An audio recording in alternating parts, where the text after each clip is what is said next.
West, y'all.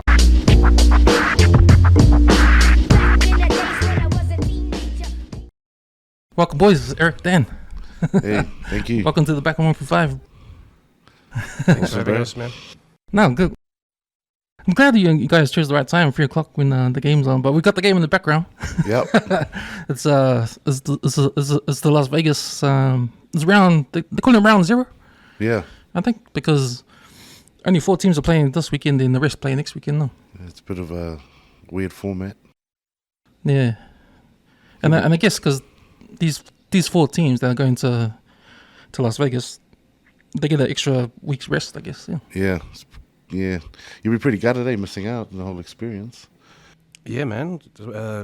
Vegas, the big stage. Yeah. Hosted the Super Bowl not too long ago, so couldn't be any bigger audience for the game. How do you guys feel about that? Like, it was talked about last year how they got the game. They're going to play a game, and NRL's going to take the game to Las Vegas for 2 showcase games. The first one is about to start, Manly and Rabbitohs. But what do you guys take on that? I think it's a good move, good PR move. I mean, I grew up in the game, so I know the perception of rugby league is pretty small outside of UK, Australia, New Zealand. But when America see it for what it is, they're going to be like, wow, no pads, they don't stop. They're shook by it, but I think it's a good move. So it opens up. I mean, for us in a business sense, it opens up a new market. So it's always good. Because if we're talking about there's rugby league trying to make a dent in American sports culture. Like they got the big 3 games: NBA basketball, NFL, and baseball. Do you think rugby league has a chance, or is it something where this is a game we play with no pads, we're showing off we're playing no pads? Are we gonna get some interest in Americans where if players don't make the NFL, there's another option here? Yeah, I think just firstly, any publicity is good publicity for the game, barring any sort of foul play in the courts or anything. But in terms of making a dent in the American market, I probably see it as more of a niche sort of sport in the States. Something along the lines of your sevens or your rugby, where it's sort of slotted into the college sports scene. So somewhere in between, like you said, the big 3 sports over there, and then your full on American basketball or college football. So somewhere in that little gap there, where you said writings on the wall for talented individuals, they're not going to make it in NFL or baseball or one of the big sports, then there's going to be that little side market for them. That's where I could see they're really making a dent. Because it's been happening already with the rugby union over there. They got their MLR competition, the rugby union competition. But then the USA Sevens teams, they got some guys that couldn't make the NFL. Carlin Isles. Yeah. So that Baker. The other fast guy. Yeah. The tall, skinny guy, Yeah, the Sevens are, improving. Not sure, I don't follow the circuit too closely, but I have noticed them popping up around the highlights every now and then. So, somewhere to watch, I reckon. I think, just my own personal opinion, rugby league, I don't think rugby union has grown as fast as it should have, because it's too technical and boring. Yeah. Whereas Sevens is a bit more. It's rugby union, but streamlined, more exciting. That's why Sevens is kind of blown up a bit more than rugby. But rugby league is just got that more, easier to the eye. There's not so many breaks and scrums and lineouts. It's more action packed, which I think would suit the market over there rather than rugby union. So I think it's got a better chance. And their market, the NRL, if you look at the World Rugby Union, how they promoted it over the States, bugger all. But look at what the NRL's doing. Legion Stadium, packed house, doing massive marketing. So they've approached it very differently. So this could be really good or it could flop. We don't know, but I think it'll boost it. That's interesting you said that, because when I think about rugby union, what effect it has in America. The only showcase games you got is like the internationals, huh? All Blacks going over to play Ireland at Chicago, or like you know the. Yeah, right. You know, they only not really watch really- World Cup, Yeah. or World Cup finals. yeah, You know, this is just a round robin. You know, look at it. and it's a competition, right? Yeah. It's like Super Rugby taking the game of Yeah, World Cup. yeah. Well, I think you raised a good point there, Dan, about the excitement factor for the American market. Something that I would have liked to have seen NRL, the format they take over there would have been the nines. Nines Oh, would have been absolutely. They did play nines before before this. yeah, but like for Proper. the superstars of the game, Oh yeah, and just get them, because you get a Kalen Ponga in open space, instant superstar in the States. they ain't seen stepping like that or trucking or stiff arms. You know, like how we do it. So. The juking. The juking. Yeah, because they never really followed up with the nines after the Auckland nines. Like they stopped doing that, and then I think they I kept thought it in they New were gonna- Zealand too long. yeah, but I Should've thought they were rotated gonna carry it on, but they didn't. Yeah, they should have. It was a good way to showcase, your up and coming talent. It was good to, because I remember when Kalen Ponga he was just like 18, and but I worked for the Cowboys before that, and I already knew him, and I was telling everyone, "Oh, watch this kid," and they're like, "Who?" And then he broke on, then. It's a good, look at, I remember it was, who was the winger of the Cowboys at the first nines? Kyle Felt? Yeah. He was he had a blinder, He had blinder. No one knew him. And then, now he's a staple veteran, so it's good to blood young talent. It's exciting. It's good for the fan. I just think they kept it in Auckland too long. They should have. I think the rotated other it. issue they did have with the nines was all the soft tissue injuries they were getting. So it's at the start of the season. Soft bodies. Yeah, body's not quite hardened to the game for the middle of the season or something like that. Right. And then it was your hammies, your glutes and ankles and stuff, and Yeah. that's major. You got someone like Tommy Turbo on the sideline for however long due to just a exhibition match essentially. Big dent. Yeah. That's what I mean. It's good to give your young, your fringe and, your under 20s coming up, and you'll always get the odd veteran that'll, I'm in there. Yeah, like, play. but I think I think Brad Fittler went there. yeah, exactly. He got the runaway. He jumped in. He got the runaway. Didn't he get intercept or something? Yeah. He's known as intercept king back in the day, so Yeah, I agree with you. I think they were in Auckland too long. And plus, the other thing was, like, if it wasn't the Warriors in the final, then no one was there. Like, everyone left. Yeah. And, like, I remember Standard. I went one year, and I think the Rabbitohs made the final, and Eels or someone. I remember Cowboys won the first one. I was there. Yeah. They won the first one. But see, the Warriors weren't there, so the stadium was Yeah, empty, yeah, and it like, was. everyone was leaving. Like they should have done the like the sevens, the plate, the bowl, the cup.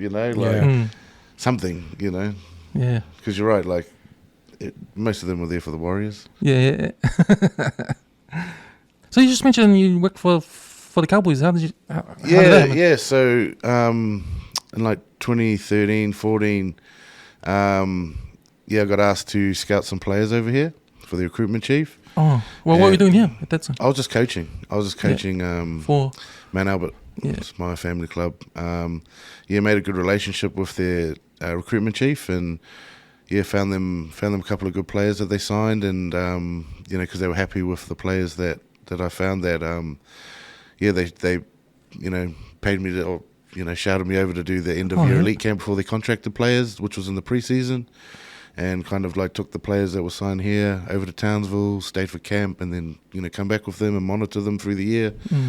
Yeah, it was good. It was good. I mean, opened my eyes up to the levels, because it was all their like under 15, 16, 17 contracted players. That was their big with the outside, the state outside. The players in New Zealand would all come together and train, do preseason with the NRL squad, and they trained and they got the full treatment like the NRL team, like the GPS, the trackers and the physios and the video sessions afterwards, the analytics, and I was just sitting there just like far out, like this is where it's at, and like it really kind of opened my eyes up to these players that I brought over with like some of the top players here.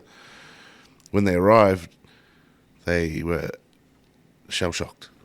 Just the level, the intensity, the scrutiny, and it really you know, it's kind of, that was a big reason why I always wanted to get into being like a player manager agent, because I feel like a lot of these boys that stay here, they go over there and they're disadvantaged. Not physically, you know, physically they've got the advantage, but mentally, with the knowledge, just the pressure, just the expectations, you know, and they're just not used to the level. The level of development here is just so subpar.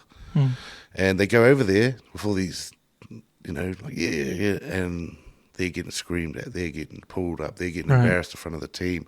They don't know what this is, they don't know what that is.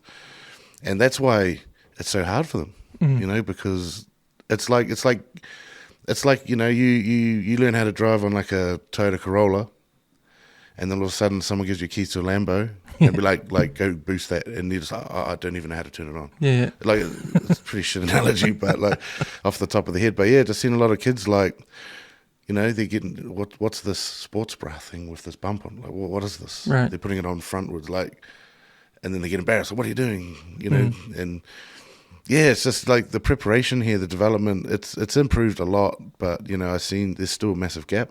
Yeah. And the boys here, you know, physically, they're mean, you know, they're strong, they're gutsy, but they go over there and these kids are used to, like, living the life, athlete life, and that's what disadvantages our young players here, I feel. So it's just getting them prepared right, mentally and physically. I think you explained that well, because when you talk about, like, the differences, because people always discuss differences between league in New Zealand and Australia, just because the Kangaroos are so much better in the history and all that kind of stuff. And it's like, oh, you go to Australia, you play with Australia, like, you get better because of the environment over there. That's right. But Fact. you know, but you're getting into the detail of it. Like, it's the culture. Yeah. Like I can imagine these kids going over there thinking they're hot, you know, because they've over here they're the man. Then over here they're the man. Yeah, exactly. Yeah. But then over there it's like, nah, like, you're not gonna get used to how we deal with it. But because those kids over there that grew up in league, like, they don't know, they already know. Yeah, they just think that's just, they don't really know what it takes to get to the top. Yeah, I like to put it like what you said. Remember how there was always that massive gap between the Kiwis and Australia for years, but now it's pretty much the same. Well, we belted them last time. Yeah, I put it down to back in those days, all our players were like either Warriors or here, or like been raised here, then gone over there. Why the gap's shortened is because all the players in the Kiwis have either been brought up in Australia in those systems and are at that level, or they've been at that level their whole lives. You know, they're not players from here that go over there 18, 19, 20 and then have to like level up. They've come through like all the grades over there. That's why the level's gone, you know, pretty even. It's not New Zealand, Australia. It's the players and the environment and development that they've gotten over the years. And how you get into that early enough, eh? Yeah, that's especially right. if the kids there. Yeah, that's right. Yeah, you're like, you couldn't. It'll be very, very hard to go over to Australia 18, 19, 20 after playing here your whole life and making that level up. Not impossible at all, but it'll be very hard. You know, they start training, they start putting on GPSs and trackers and all this stuff at like 13, 14 now. They're having like video analysis sessions, and like I've seen under 13s. You know, it's sports science. They've got like nutritionists at under 13 levels over there. So it's pretty crazy. But you know, that's why the game is as strong as it is. You know, so it's a good thing, I think. We just got to catch up. Yeah, in regards to like the differences with, obviously it's money. They pump more money into the game than we do. But then I've been watching, because I'm a Manly Seagulls fan. It's my team playing. But I've been watching their little preseason videos they got on YouTube, the Manly way. I think the Rebels have one too. I think Tigers had one last year. It's like Hard Knock. Hard Knocks. Exactly. But man, it's good for a fan, because I'm looking at their preseason, their facilities. I'm looking at what they have. They have these like mental health things. They have these trainings, and the camera's there. And so you're seeing everything. You're seeing everything, what goes on in their organization. And I'm seeing, man, these are like thousands of dollars, you know? The facilities they got, everything, like millions, you know? Yeah. And I'm like, shit, man. And that's just a club team, right? Yeah. Like, I don't think the Auckland Blues have that, you know, that, that kind of level of thing. But man, it's just you can just tell, man, the amount of money that's getting poured into the game, Yeah. and it's a big difference, Yeah. Who's your team again? The you, Knights. You told me before. The Knights. Knights. Yeah. Who you support? Oh, mate. Warriors all day. Nice. Who were you before the Warriors? 95 since 95, baby. Warriors all day. Oi. No bandwagons here. No. See, I was. See, when I first got introduced to the league, it was the Winfield Cup, Yeah. and I was like, because I was a big fan. Because I'm a Union. I'm a Union fan. Yeah. Like I follow Auckland Rugby and then the Blues. But back then, when Matthew Ridge went over to Manly Seagulls, that was it. That was a big thing there. Because I never knew what league was back then. So when he went over, I was following Manly Seagulls from there. So I was like, oh yeah, sweet. But then I remember, because this was my intermediate days when I was at intermediate, everybody was clicking the NRL, the Winfield Cup cards, swapping the cards around and all that kind of stuff. Yeah. And then Star Origin happened. Yeah. I was like, hey, what's this? Like, it's brand new. Yeah. But then, the Kiwis were getting. That was a massive. I remember, because that was, Reggie's a good mate of my old man's, and Oh yeah. I remember when that happened. That was mega news. That was like huge. That was like worldwide. Wasn't he like record signing, and then Martin Afire got like beaten after that, like £500,000 or something. Yeah. But I remember that was big news. That, and Manly were on a slide, when they were on and they got him like to kind of turn things around. Yeah. And he was like, he's young as. He's like 20 or 21 or something. Young as. Yeah. Because he played for Auckland. I think he had a stint 1 year in the All Blacks. Yeah. It was right after that. That's why everyone was like, hey, no one leaves the All Blacks. Yeah, that's right. But then he was leaving for money because no one's getting paid in Union that time. Yeah, that's when league professional. Yeah, that's right. Yeah. But ever since then, it was Manly Seagulls. I did support Auckland Warriors. Yeah. When they were Auckland Warriors. I think everyone did, Everyone. We'll welcome you back, brother. We'll welcome you back. Well, I think I'll come back if they go back to Auckland Warriors, because when they did the New Zealand Warriors thing, I was like, oh nah, stuff there. I thought it was a bit eats. One. It's all marketing, man. It's all marketing. Yeah. But I get it though, because you want Vodafone Warriors. Well, I think it was Auckland Warriors before that. The ARL and I think it was Ngāti Whatua had a stake ownership in it, one of the iwis. So Carlo Park, that's why it was like restricted to Auckland, and then eventually opened up once they sold their stake. So I think it did make sense at the time, but we lost some crucial fans like yourself. So I can sort it out, man. I can get your memberships all ready to go.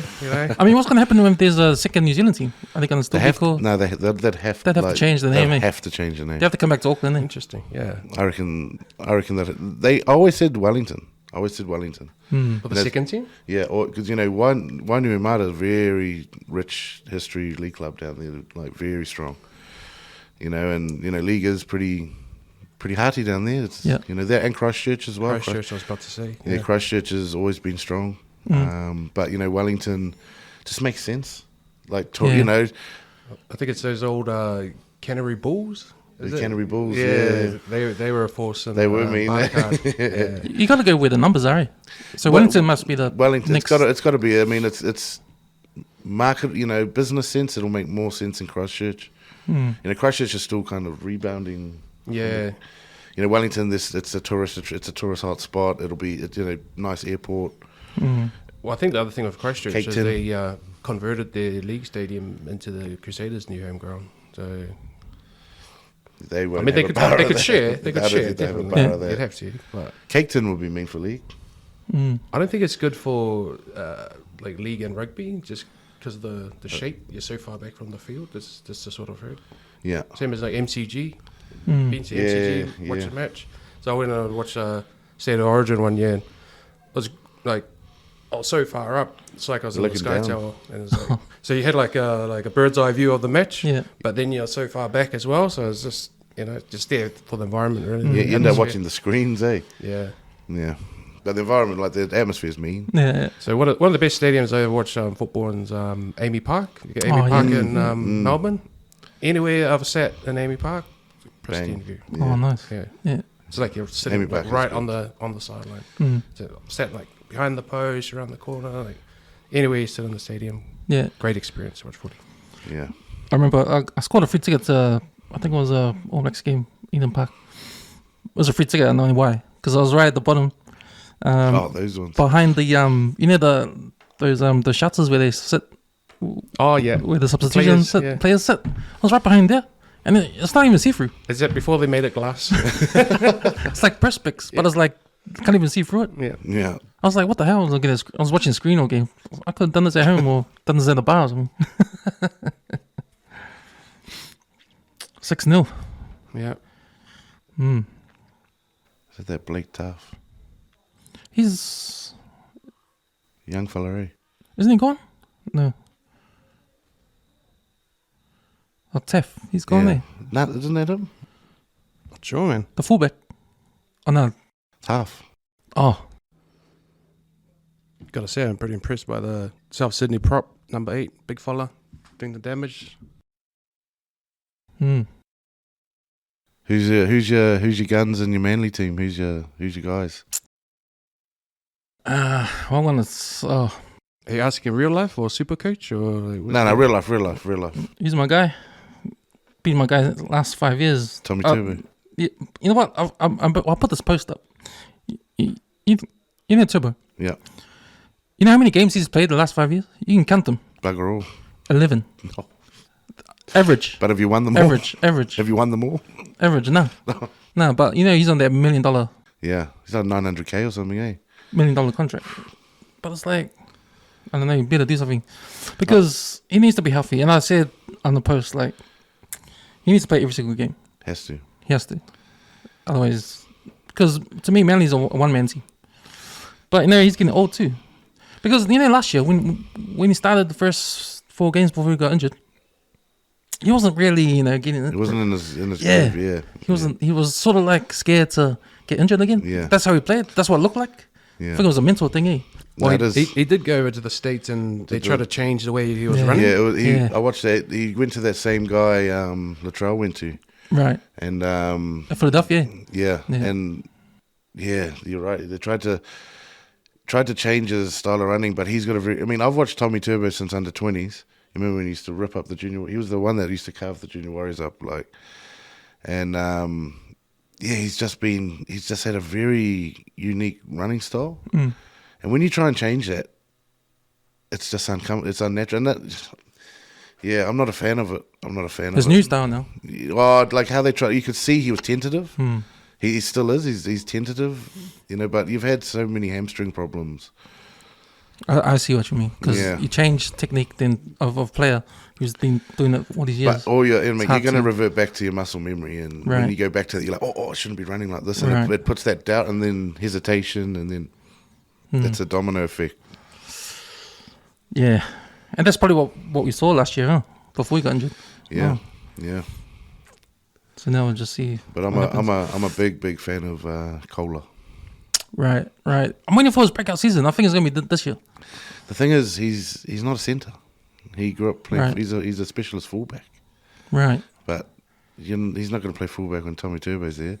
And Ruben Garrick. Garrick's ahead of him, yeah. So, you know, he needs to go fullback, or I think he needs to leave the club. To be honest, Well, he was fast. He was fast. They reckon second in the comp. Oh, he was first. Did they They reckon? reckon Saab, Oh, okay. but timed like Kohler's got the Queensland 100-meter record, Right. 10.58, I think.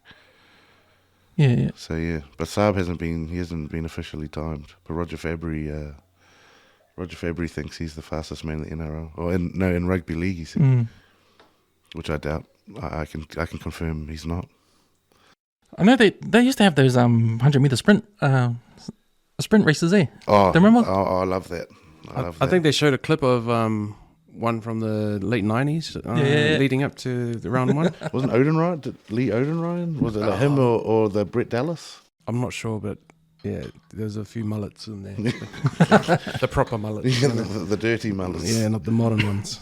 I say bring that back, eh? Bring that back. We'll chuck one of our players in there. He'll win. I'll put money on it. I think that last one they had Hayne, Inglis. Hayne, Inglis, Barber, and it was Yeah. like the Waratahs guy won it, the blonde guy, Lockie something. The Waratahs? Yeah. Oh, did they mix it? Yeah, it was mixed. It was mixed. Jared Hayne won the league, won out of the league, but he came like third, I think. It's on YouTube. True. Yeah. Yeah, they should do something. You know, I always thought NRL was good at copying American They stuff, should do eh? like an all-star weekend. They should do All-Star Oh, again. mate. That's what I was about to say, man. Oh man, like that would. They need to do more stuff for the fans. You know what I mean? And something to give recognition to the players to play for, like a Pro Bowl. You know, like a All-Star weekend. Yeah. Something for the fans to enjoy, and also players. You know, like if you're, Pro Bowlers, we all know once you get that Pro Bowl on your resume, your pay goes up. Right. Your Yeah. bargaining chip. There should be that for the players too. Do you agree? Well, I think the All-Star game concept does need a revamp. Yeah. It's getting stale. I personally would suggest bring in like a Pacific All-Stars. Maybe like make it a 3-way tournament, or even have it like play like schoolyard footy style, where you score a try and get off, and then next team, just to bring something different to the game. Yeah. But that's way above my pay grade, mate. But if you're listening out there, Yeah. Landis, Yeah. got my number, mate. Yeah. He seems to know what he's doing, eh? In terms of growing the game. Well, look at this. This Las Vegas thing. That's the biggest thing the game's done probably ever. To be honest. I think it just makes like bold business moves. Yeah. That's what you want from a leader. Is just whether you're right or wrong, just do it, eh? charge ahead. Yeah. Yeah. You can't have I'm a believer in you can't have someone that's too invested in the game leading it. Like if Landis, he's a businessman, but he's got league people around him, Right. because he's not afraid to make those. He's gone. Fastest man. Oh, No, he got oh. He got done. Not the fastest man. Yeah, no, he's doing a great job, eh? Yeah, it's kind of like it's a bit controversial, but like Donald Trump, Yeah. businessman, but he fixed the country. Like the economy was booming because he's not a politician. Nah.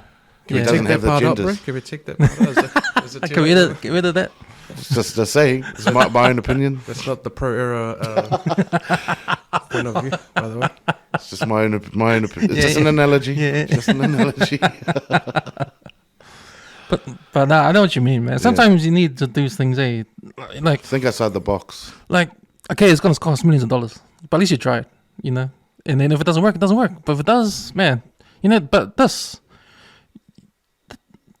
sort of thing, you put your cards on the table because it's a good bet, right? Because fans are going, oh man, should we go to Vegas next year? Or should we go to Vegas for the game? The fans gonna go, man. Yeah. In that stadium, I wonder how many fans traveled from Australia or New Zealand even. I'd yeah, probably to go say a watch good it. 40%.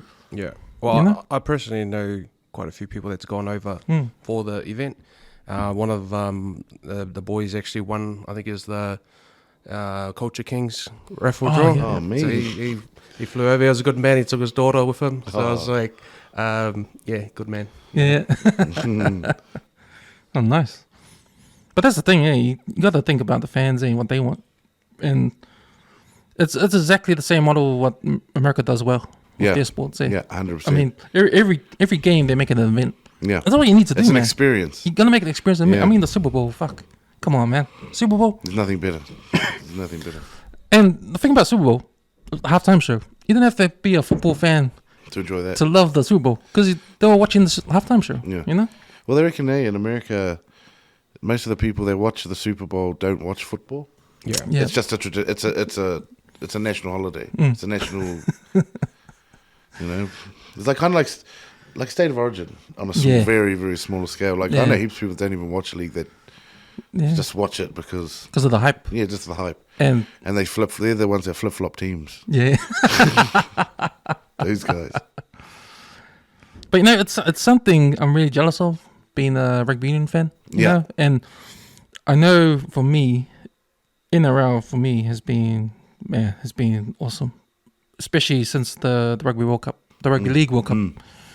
You know, especially what Samoa did, and man, that whole season last year, the NRL season, every single game was close, intense, was entertaining, or a blowout. I couldn't believe it. You know how good those games were. Yeah, you watch Super Rugby. Who wants to watch Force versus Rebels or bloody Crusaders beating another team by 50? Yeah. You know?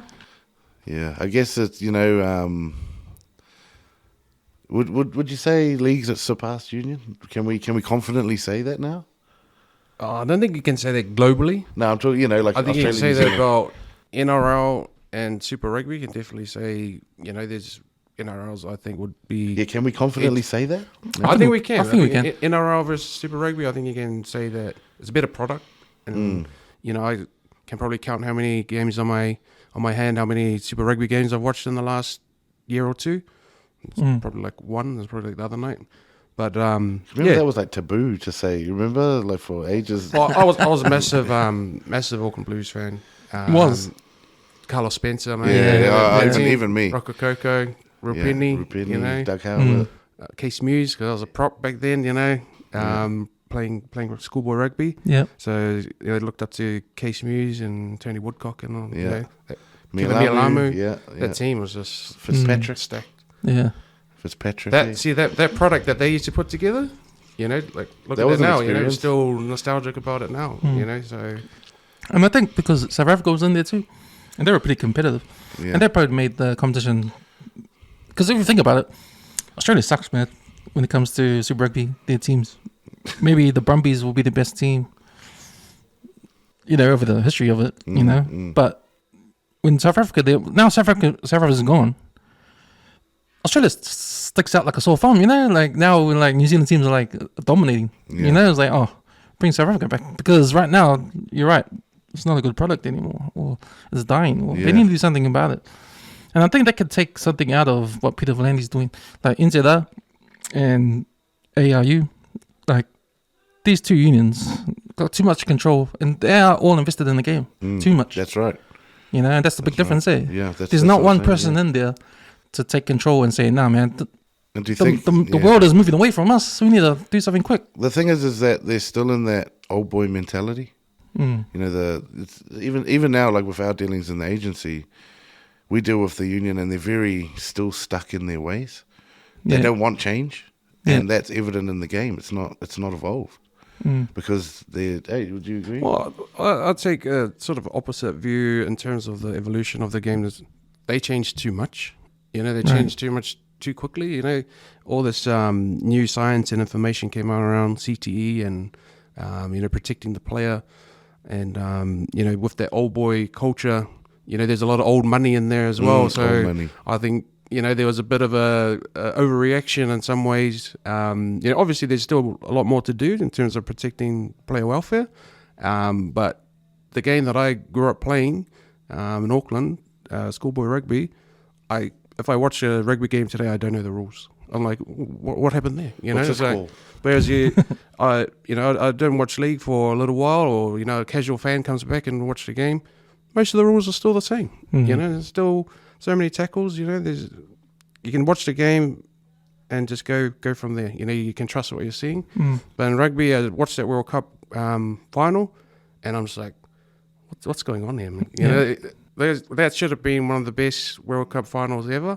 But it's just, you know, it was tainted. Yeah. It's not user friendly. It's not. You know what I mean? It's not really exciting anymore. You know, like. Yeah, I agree, Eric. Like those Blues days, you know, that was exciting. You know, flair. I don't really see much. Just on the flair alone, I think going into the last World Cup, the Northern Hemisphere teams, they had the flair. Yeah. You know, you could never say that before. You could never say that. And then you were like, you don't even really want to watch South Africa. You want to watch, you know, Ireland or France. You know. Wales. They've taken the bull by the horns, and they're going like, yep, they got it right. That's how you play rugby. And then, you know, they've gone out and made it their own. It's flipped. We're playing like the structure. We've gone ultra conservative. And it wasn't wasn't a good viewing experience, that grand final. I mean, it was exciting just because how close it was, and you know, it was obviously going for All Blacks, but in terms of like, was I generally excited by the footy that they were playing? I was like, maybe not. If you do look up the North, look at the Six Nations, the crowds are still packed there. Yeah. You know, it's still exciting for them to watch. And, I mean, and everyone's like all 6 of the teams can win. mm, You yeah. heard Italy beating England now, like, you know. They almost beat France in the weekend. Yeah, that's what I mean. It's, you know, when I was over there, when I was living over there, Italy, or the Scotland, and like what, you know, they were like, they'll never beat England, they'll never beat France. Yeah. But now it's like, that's what's exciting. Become mullet. Yeah. Yeah, but even the product, the Six Nations product, it's a good product for those guys. You see it in the crowds. You watch Super Rugby, you don't see anyone. Yeah. Like for me, like it's only the All Blacks. You know, All Blacks are the only team that brings a crowd. Yeah. You know, and anything else, unless you're the Crusaders, they always pack out over there because they always win. But even some of the Blues games, you know, there's empty seats you can see and all that. I think, I strongly believe that it's the pathways. There's no pathways in rugby union for like grassroots. Mm. There's school first 15, then Colts, but there's bugger all. Going for the clubs and that. Yeah, no, there's none, and you know, I mean, from my own experience with young players, the appeal for like the Blues, even the All Blacks jerseys, very much fading. Mm. That's just the truth. I mean, that's my experience. Like, Well, even on a professional level, like players are leaving to go for bigger money overseas. to Japan, Yeah. you know, Now they say in their that prime. now the All Blacks are saying, okay, he's on a sabbatical. Like on sabbatical, more people are going on sabbatical. Well, sabbatical, you know, like Dan Carter was all like 32, 33 when he did. They're going in at like 26 to 28 now in their prime. They're going over to France in their prime. That was unheard of like 10 plus years ago. Yeah. Because the appeal's just not there. It's dying. Because I don't know. I wouldn't know. I'm not heavily invested in I rugby think union. the other thing with rugby union, because it's a global game, you can pack up, and you know, go over to France, go over to Italy, go over to, you know, wherever the money is, and these players are getting those big offers. You know, you go one international, and you know, there's one rich fan in the crowd. You know, he sends his man to you, tap you on the shoulder, and off you go on the next season. So, you know, it's all full credit to the players. You know, you only got so long in the game, and then your Get window's it shut. while you can. You can, you know, Yep. turn to 9 to 5. Yeah, get it while you can. Yeah. I'm a big believer. That's why I used to have like arguments with people over Sunnyville because I'd bet, you know, I'm money hungry. No, I'm like, No, you got to get what you can. you got to get it while you can. You're an injury while you away can get from that's it. Yeah. Well, I grew up in the game and I seen, you know, like you can give your heart and soul to a club for 10 years. You get a serious injury. This is going to replace you. Like, so why can't you replace something else? And you know, like it's that old saying, you know, like if you're a mechanic at a garage and you're getting paid $20 an hour and you've been there 10 years, but then a new garage opens up down the road and offering you 30, what are you going to stay to be loyal? Yeah. You know, come on, guys, it's exactly the same. Yeah.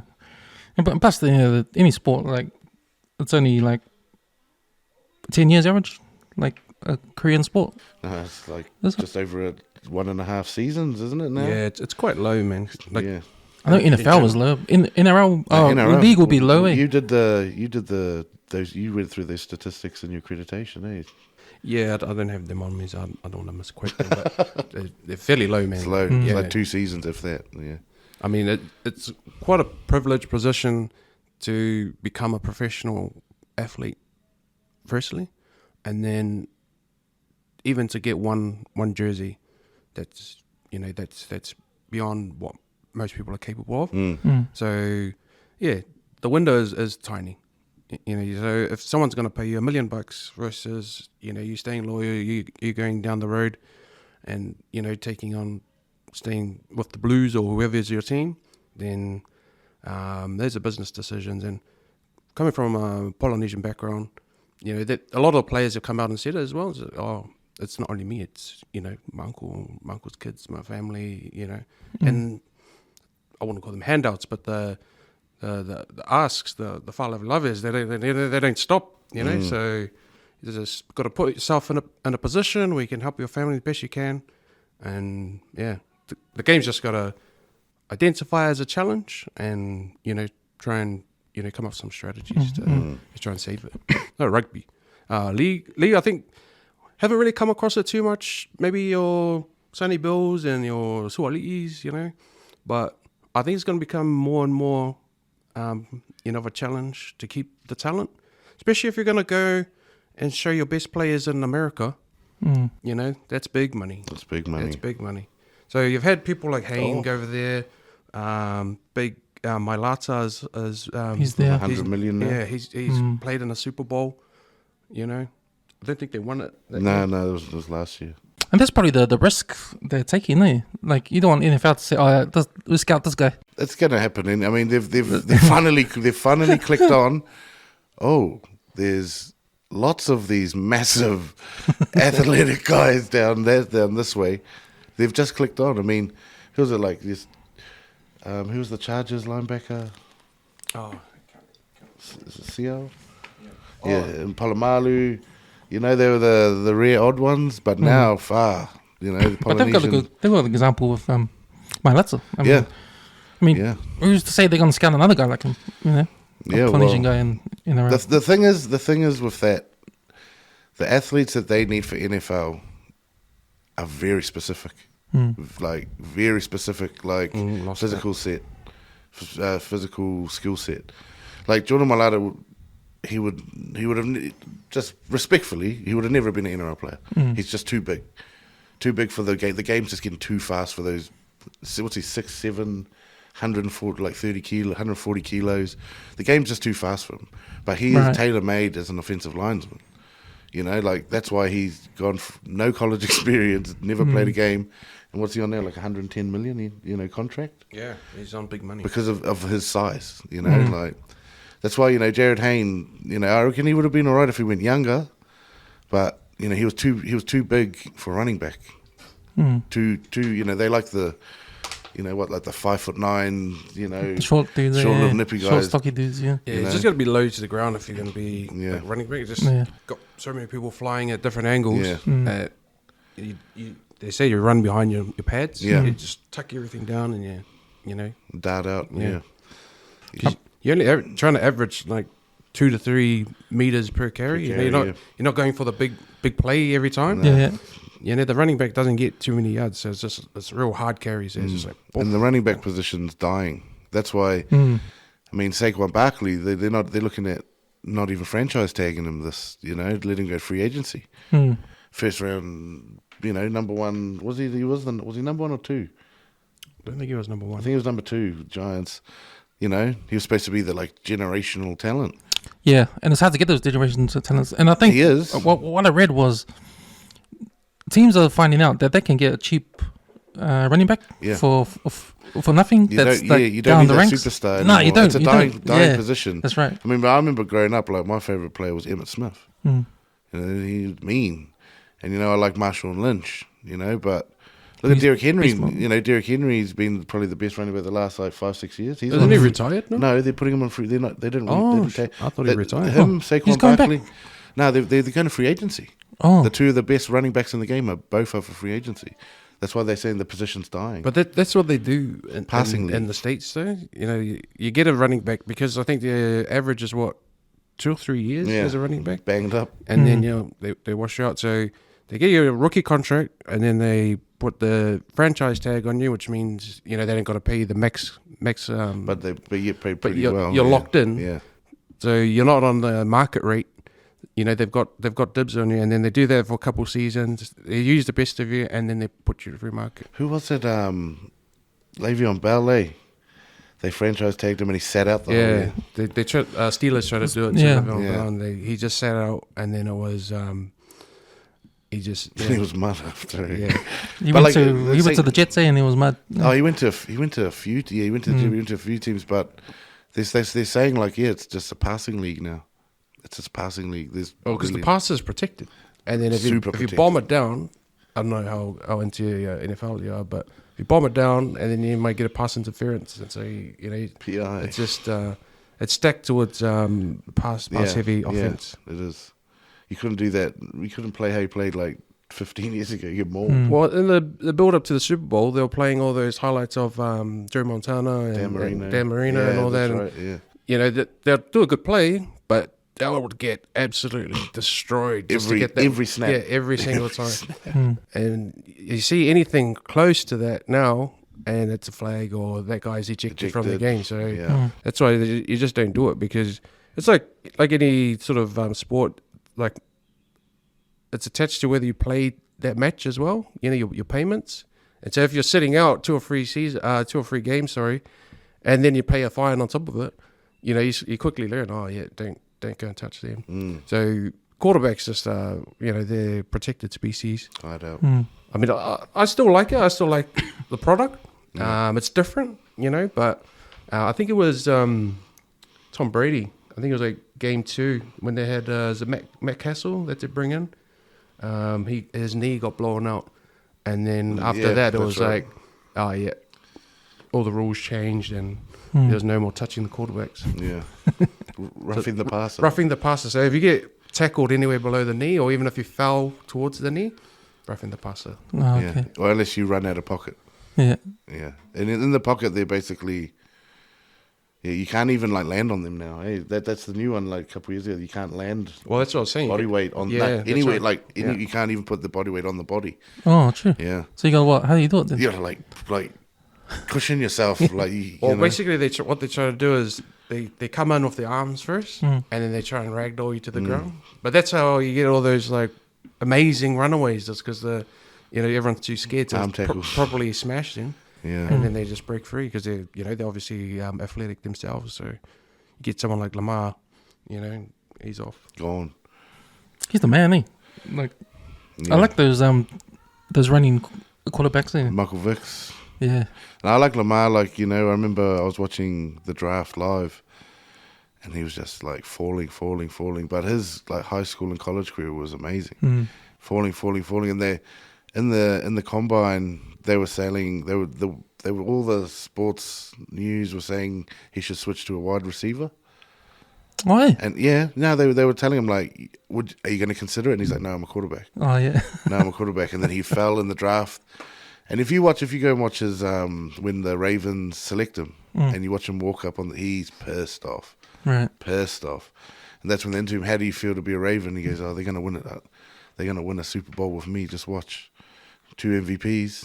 He's come close. He's come close. He's not a Joe Burrow, Pat Mahomes, like laser, but he's him. I think he's just got to work on his accuracy, managing the game. Yeah, yeah. It's like league. If you're the halfback, you're doing your individual stuff, but you're also managing the game for your team. I see him like a Sean Johnson in the league, young Sean Johnson. Got the physical. He can run, step. He's fast, but didn't know how to manage. But look at Sean Johnson now. He shows glimpses of his old, but now he can manage a game really, really well. Is that because he can't do his old running anymore? I think he can. I just think those injuries have kind of made him a bit hesitant to take the line on. But I would say last year, mean all round.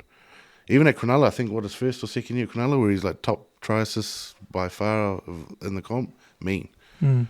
It's just that, once you realise, like, you build your player profile as a certain skill set and then everyone clicks onto it, and if you don't evolve, you're... Well, I think Sean Johnson, was it that Rugby League World Cup Golden Boot semi-final, I think, against England? That would have been peak Sean Johnson, that off the scrum? Yeah, to win the once game? you step, win the game. So after that moment, you start losing half a step of speed, and then you just got to add to your repertoire. That's and credit to him. As a Warriors fan, haven't always seen that from him, but last season, his consistency's been mean. How do you explain it, Eric? Because I think the Sharks let him go away. They chose Moreland over him. They let him go and he came back to the Warriors, and then look at the season he had last year. I thought he wanted to come back. Yeah, I think there was a mutual, there's a mutual parting of ways. I wasn't across the full situation, but in terms of Sean Johnson, I think Is it the coach? he's a supreme talent as a youth. Do you know what I mean? He got all the natural ability, so similar to the path Benji Marshall took. If you watch him in his younger days, Trendsetter. just pure natural athletic ability, and then slowly as you develop your rugby league IQ and you realize all the flashy stuff's not always a high probability, especially if you play a lot of football like these guys do. They have long careers.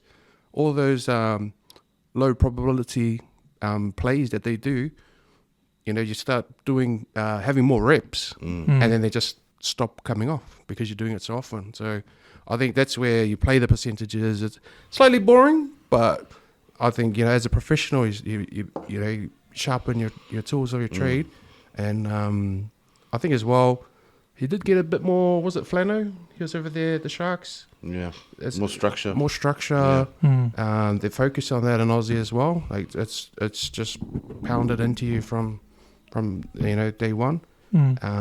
Whereas I think over here, Dan might agree. It's a lot of power football. Yeah. So New Zealand rugby league style, although it has evolved and it's starting to grow and tactically,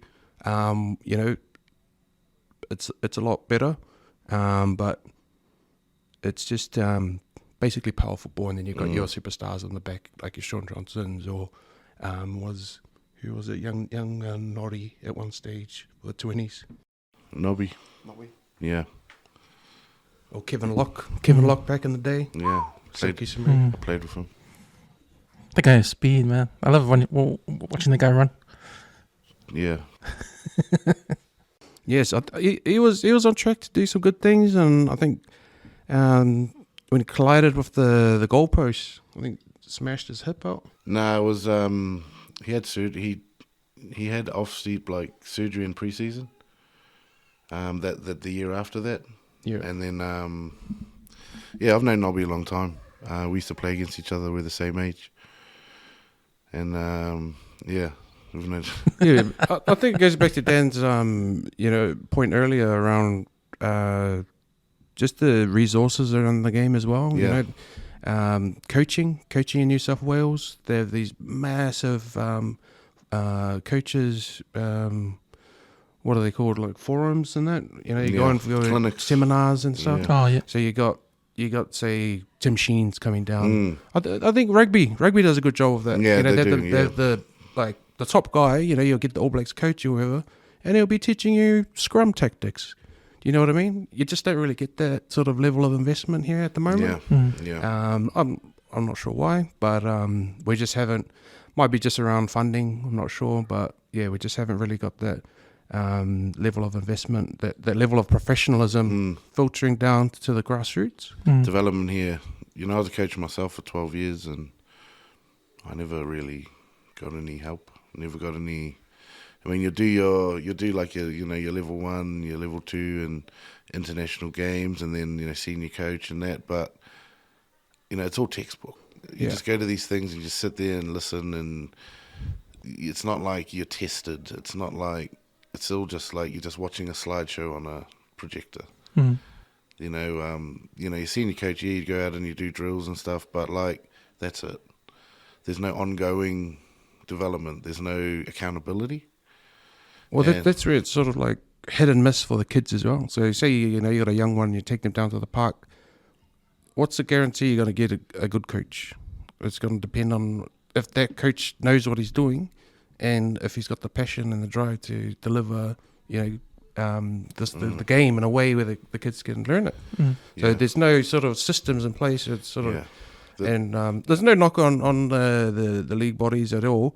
But it's just an observation. It's you go down to your local footy club, and you might watch one grade versus the other grade, and the difference is going to be basically the coach's knowledge and what they know about the game. There's no level of consistency or across the board. Everyone's got a tactical textbook or something, and they're all working from the same playbook. And what their kid learns is going to be the same at all the clubs. So that's something that I think there's some room for improvement for our local game. Yeah, and just to add on to that, you know, like you see it, we all see it on social media for the clubs that we know, from under 6s all the way up to sometimes under 16s, like looking for parents to coach. Oh yeah. You know, even say, for example, like an under 13 team, and they can't find a coach, and just one of the dads that doesn't really know, you know, cool, like good on them for helping out. But the reality is, in less than 2 years, that kid's going to be what I was saying before, thrown into these camps in Oz. And he's not going to, you know, going from someone that's just volunteering to like NRL coaches. And that, you know, that's what I was saying. They're just like out of their depth. Like the kids just used to just, you know, truck and trailer and shuttles and, you know, just, and they're going over all these technical things and they don't know. So, you know, the good thing when I was coaching in Melbourne, you know, the NRLPA, the Melbourne Storm, they were sending like development officers down to the clubs nearly bi-weekly, you know, getting hands-on with these coaches that they're training, getting assigned to a, you know, couple of a team a week, and then going and running a session and overseeing the coaches, giving them feedback, you know, giving them advice, developing. That doesn't, I mean, you've coached here long, you know, recently. And yeah, I mean, I could see, you know, having gone through a lot of the coaching stuff here in Auckland, just the theme behind it is player retention. Is player retention, player safety, and that's just a trend across all you know, amateur sports for kids. They're seeing major loss of participation, and you know, a lot of the research was based around, well, the kids aren't having fun. You know, they're going to training and they've got Craig Bellamy, you know, yelling at them, doing this, doing that, and then, you know, it's just the attrition rates of kids dropping out because of it. Then, you know, one of the other factors was they did so on the football field, and on the drive home they had to cop it from dad for half an hour or from mum. Do you know what I mean? So I can see, you know, there is a method to what's currently being put out there, but I think there's some space there to get some consistency around, you know, what kids are learning and how they're approaching the game. More support for the coaches, just more resources, more, and I don't mean PDFs and. Well, it's easy to say resources, but you know, there's no magic wand to you know, bring some money out of the woodwork. So, you know, there's some different challenges out there. I think Warriors, one of the major things that helped Warriors last season was just some stable investment. You know, they got one owner, so like NFL style. He's, you know, head honcho, and he makes bold moves, you know, right or wrong, like I said, and you know, the organization sort of benefits as a whole. Because, you know, there's a chief, you know, we're responsible to the chief, and everything sort of follows under his leadership. So, yeah, it's just resourcing, and, you know, there's only so much of the pie to go around for everything. And as everything gets more expensive, you know, just another challenge in life. Because there's a few things you guys talked about that were interesting, and it made me think about professional sports as an environment. And, you know, you mentioned Craig Bellamy and how he is. And like, when you get to that level, you know, there's a certain, it's all about winning, right? And you can't fuck around, you know, you can't be lazy. And it's sort of like filtering out who's the best players, because it's the mental side of it as well, right? And if kids are not used to that environment, and it makes sense that they fall off, that they don't have fun. But to the kid that sees it as his passion, is what he wants to do, he has to get to that place where you're in the environment where you get yelled at, where you get told if you don't do it, you're not going to get in, you know. And it's like a ruthless sort of environment there, because you know when I look at a player like Michael Jordan in basketball, how he was. If you watch that, everyone's watched his documentary, The Last Dance. Yeah. You know how he was to his teammate. demanded greatness. Looks like Exactly. looks like he still is that way, you know. Like, Yeah. that's just the kind of person that he is, you know. It's He's just ingrained in him. Yeah. But it's that competitiveness. I think they said Kobe was the same way. Yeah. you know. People are the same way. But it's that competitiveness. If you want to make it, you actually got to be that person. You got to be that guy. You got to be that guy. And if you don't want to be yelled at, if you don't want to be, if you can't handle what it takes, then you shouldn't be there, sort of thing. And that's exactly what I was saying earlier with they're used to this, but where they want to be, they're not prepared for it. And when they get into that situation, they're shell shocked. Like I've seen, like, of course, I'm not going to name names or anything like that, but I've seen, player fit as one of the best young players in the country, go over to a camp, did a Bronco in the 40-degree heat in Townsville, finished on 4 instead of the 5. And genuine mistake. This fella's a forward, a prop. Genuine mistake. Finished on 4 instead of doing the 5. And I knew it because I was watching. And a prop finishing around where Kalen Pong is, Genuine mistake because, nothing was said. Went back to the camp after the training, having dinner, gets stood up, gets brought to the front of the whole group. I've never seen a player get ripped, F-bombs, the C word, lazy, fat, in front of the whole group, crying, and then it's all good. To them, and that's the Aussie way. You get ripped to shreds, but then move on. Yeah. But these, with how we are, especially Polynesians, that's like trauma. When you're getting the meanest, that stays with you. But over there, it's a mentality mental toughness, harden up, blow you up, move on, get the job done. See, they're not prepared. And that's just one example I've seen. And they just expected him just to be happy as Larry, just wake up, be all good. But nah, it stuck with him. He thought I've blown it. I've ruined my chance. I'm stuffed. I've let my family down. I've let my coach. But it's not that big. But see what I mean? They're not used to it. They're not used to it, and even because the world we live in today, it's all sensitive now, and there's political correctness going on, and I don't know if what they're trying to do is to make things okay now. To me, it goes against everything that's got to do with professional sports. Goes against everything that's got to do with how to make it in sports. Yeah.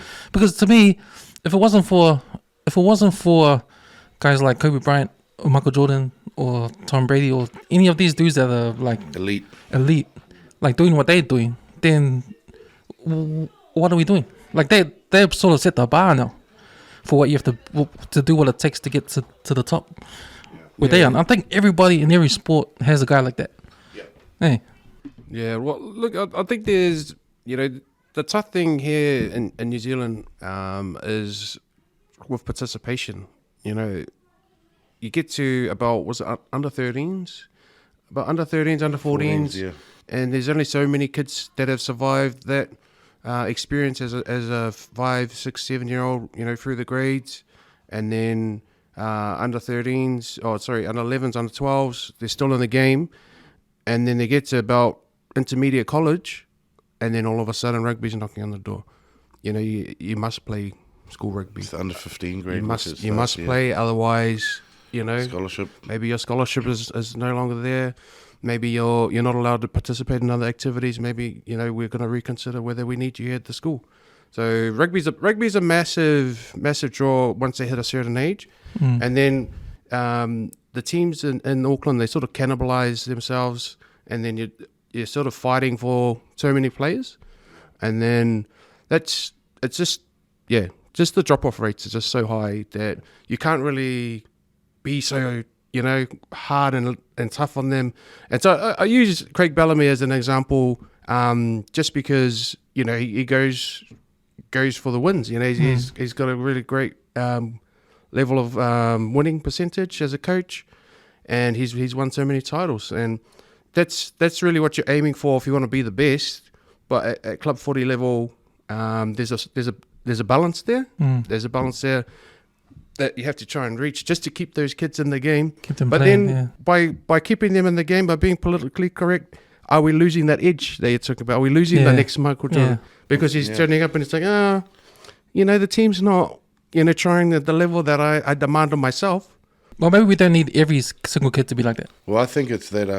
we don't know. You don't know. You may have lost them. Yeah, no, you're both right, because Aussie doesn't have that problem because their pool of players are so massive.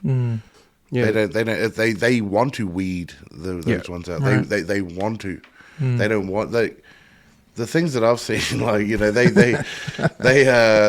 they push players to break. They want them to break. And then if they break... The only reason I keep them is if their talent supersedes the weakness, right? But it's brutal. It's brutal. It's undercover brutal. Melbourne Storm. You heard, all their new players go through that SAS camp in the pre-season. You heard about that? Yeah, I think some other clubs are copying. Doing But I'm pretty sure they were the first to do it. And like Ryan Pappenhausen, I remember seeing he was had no sleep for days. It's full on hallucinating and talking to people and stuff. Yeah. But, they want to see where your mentality is. When I was at the Cowboys, there's this massive mountain up there, this huge mountain. I forgot the name, but there's a track. And there was a Ford in the back. They were paired. And they had to carry these logs. And this was in December at 43 degree heat in the middle of the day. A Ford in the back. They did it deliberately. Had to carry a log. And if they dropped the log or put it down, they got driven back down and they had to start again.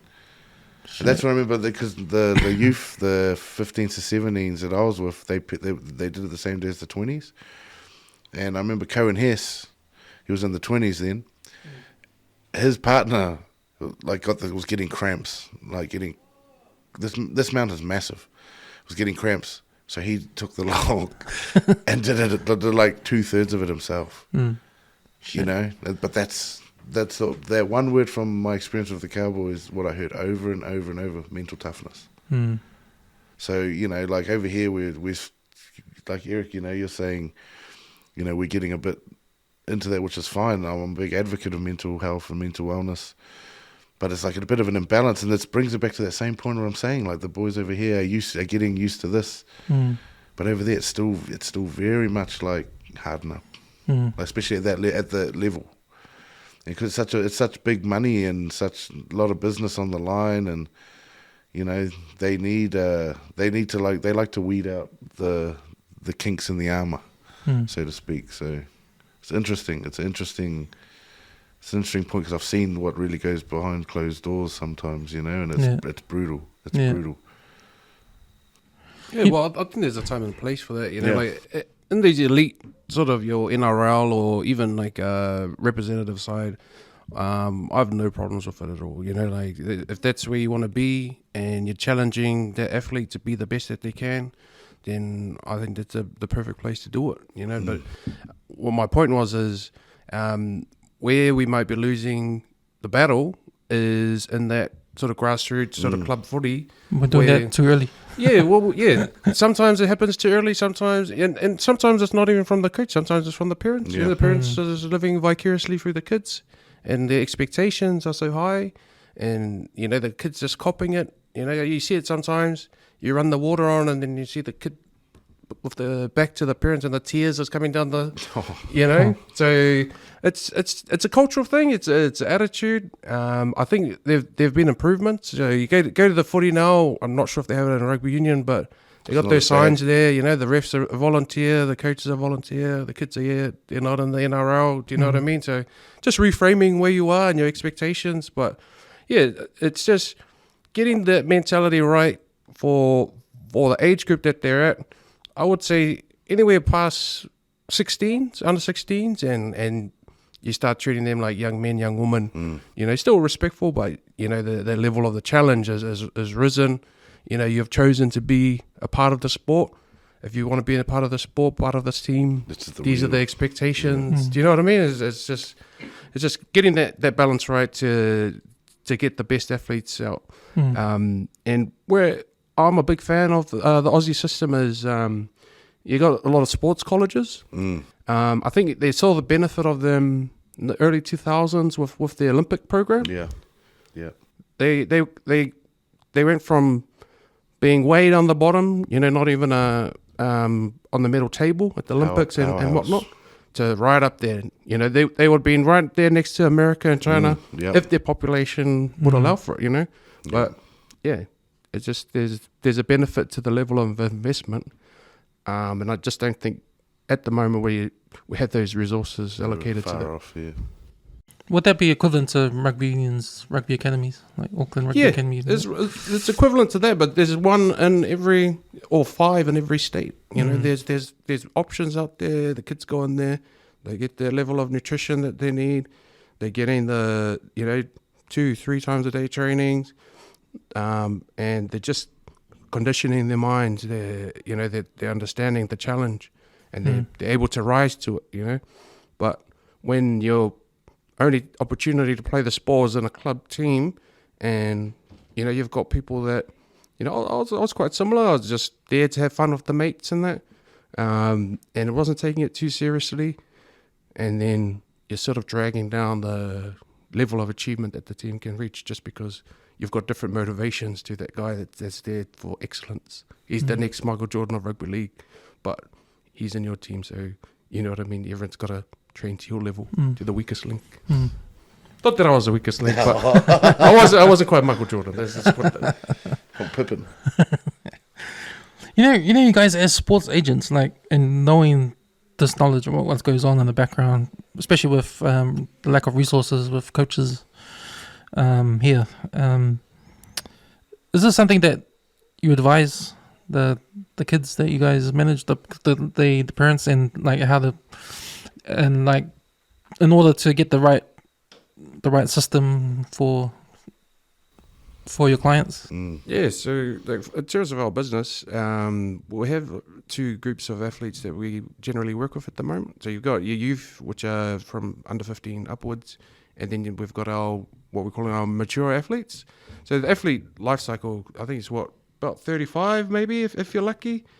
Yeah, so you had Tom Brady, who was over 40. He's a unicorn. That's a unicorn.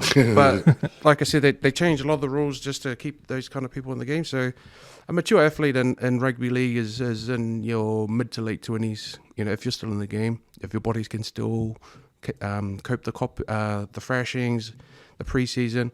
But yeah, for a developing young player at 15, they're not quite grown into their body yet. Their mind's still forming, their worldview still forming. Their rugby league skills, that's a big thing we look at. What are your current rugby league skills? What are your natural abilities?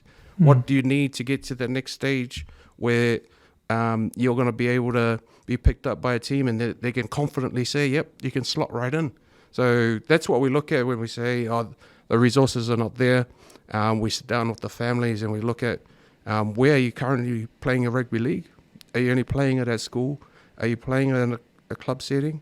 What level of coaching are you getting in that club setting? And then we have that discussion. What more do you need to help your son, your daughter, or whatever, get to the next level? So it's a big consideration. It's a big factor. Are those questions you ask, are they because the players come to you, or are you guys actively scouting players? Both. I've got a good eye for talent. Being brought up in the game and coaching for so long, I think outside the box. I've always been when I was coaching, I was never the best coach, but what I would say I was good at was man management and creating a culture. So I can kind of see, I'm very good at seeing intangibles, things that you can't see.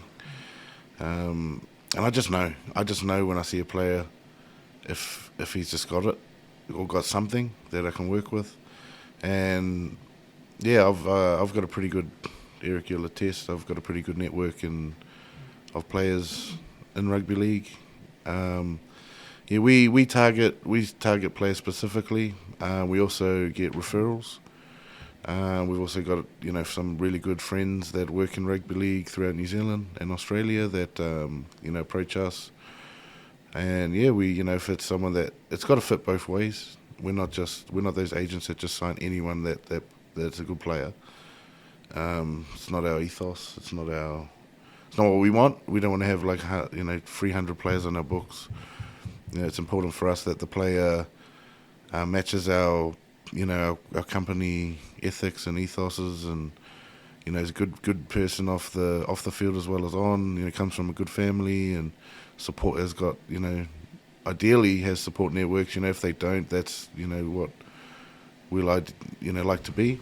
But yeah, it's just it's got to be a good match both ways. And yeah, we identify players, we get referrals, and we also get out there and just watch footy. And you never know. One of our young stars, Wairua Jackson Williams, we identify. We just went and watched some random one day. Went down to Pukekohe, watched the Bay of Plenty versus Counties Manukau under-20s. And he was only just turned 18. He wasn't even supposed to be playing. Their fullback for the Bay of Plenty team got injured, and he was supposed to be playing the under-18s for Coastline, and they called him up to replace him, and he played in that day, and caught my eye and had a blinder, and yeah, we approached him, signed him, and so yeah, that's how we do it. We like to get out there and watch games that we don't think many people are watching. Especially these teams out of Auckland.